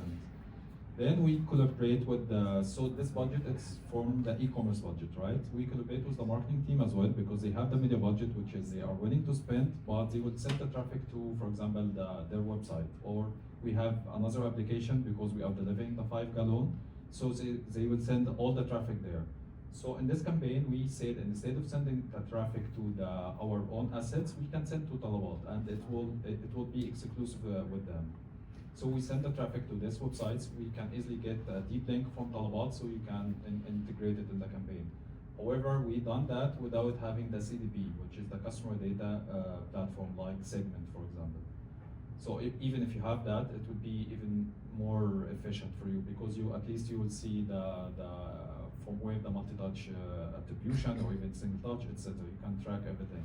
But basically, we integrated whatever the e-commerce budget for Talabat with the media budget from the marketing team as well. Any more questions?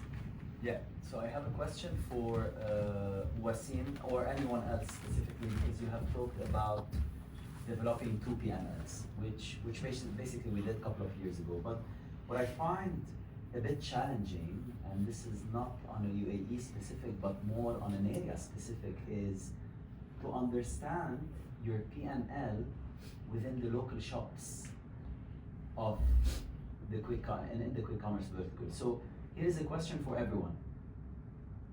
How can we understand our PNL and how much are our investments specifically in local shops?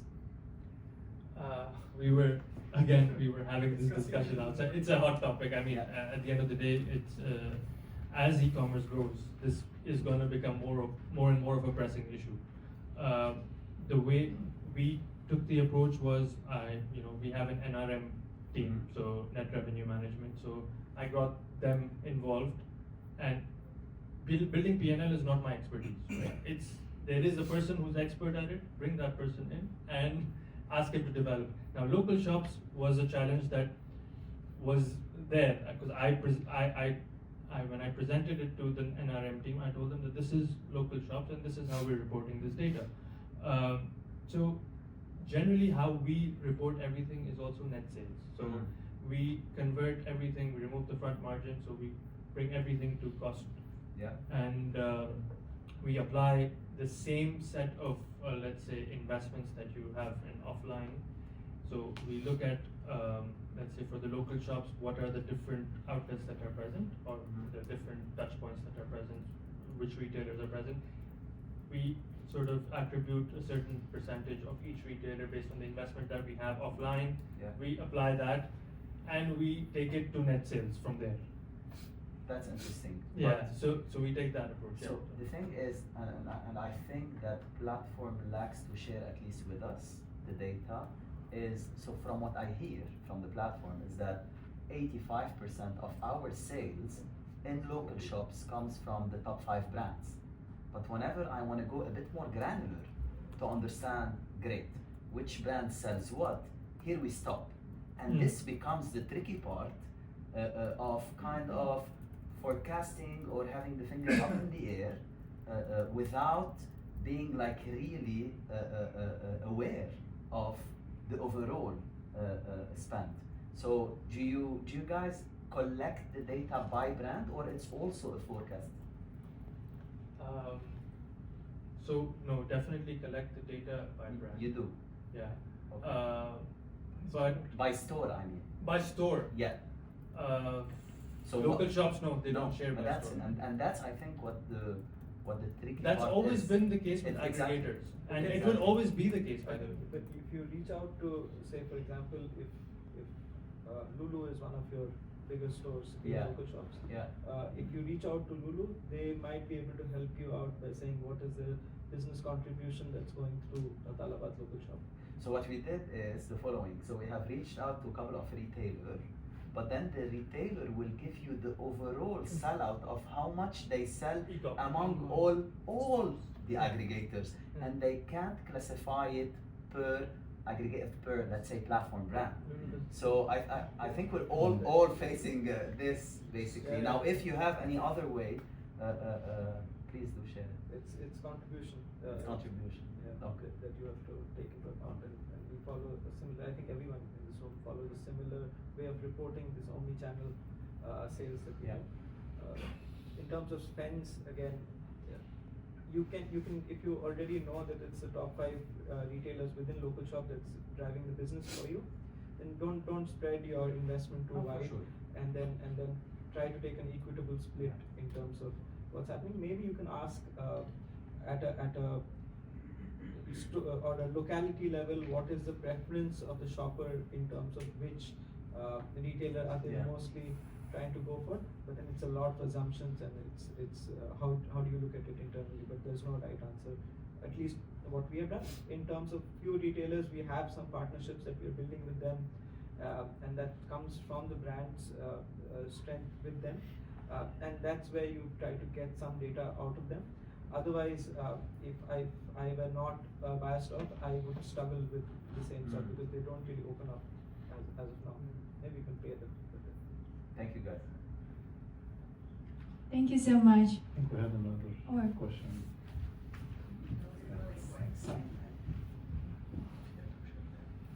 Okay, I know I'm keeping everyone from a break, so I'll get right into it. You guys talked a little bit about data clean rooms, and I wanted to understand concretely, what does that actually look like when we're talking about data sharing? What platforms are you using? Where is this hosted? And have you actually done this with a retailer so far? I think the best person to answer this would be sitting right there.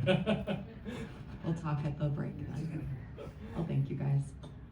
Okay, so thank you so much for this insightful conversation.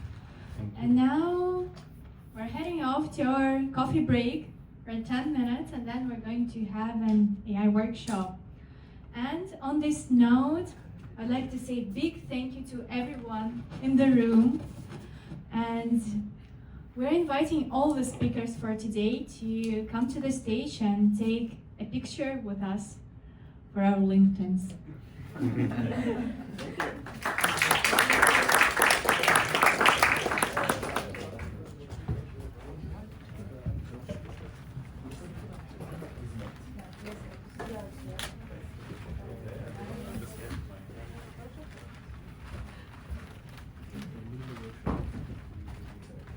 Okay, so let's make it quick.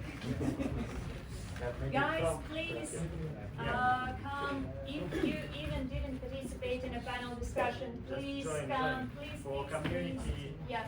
chat. Let's make it together. No, yes, no.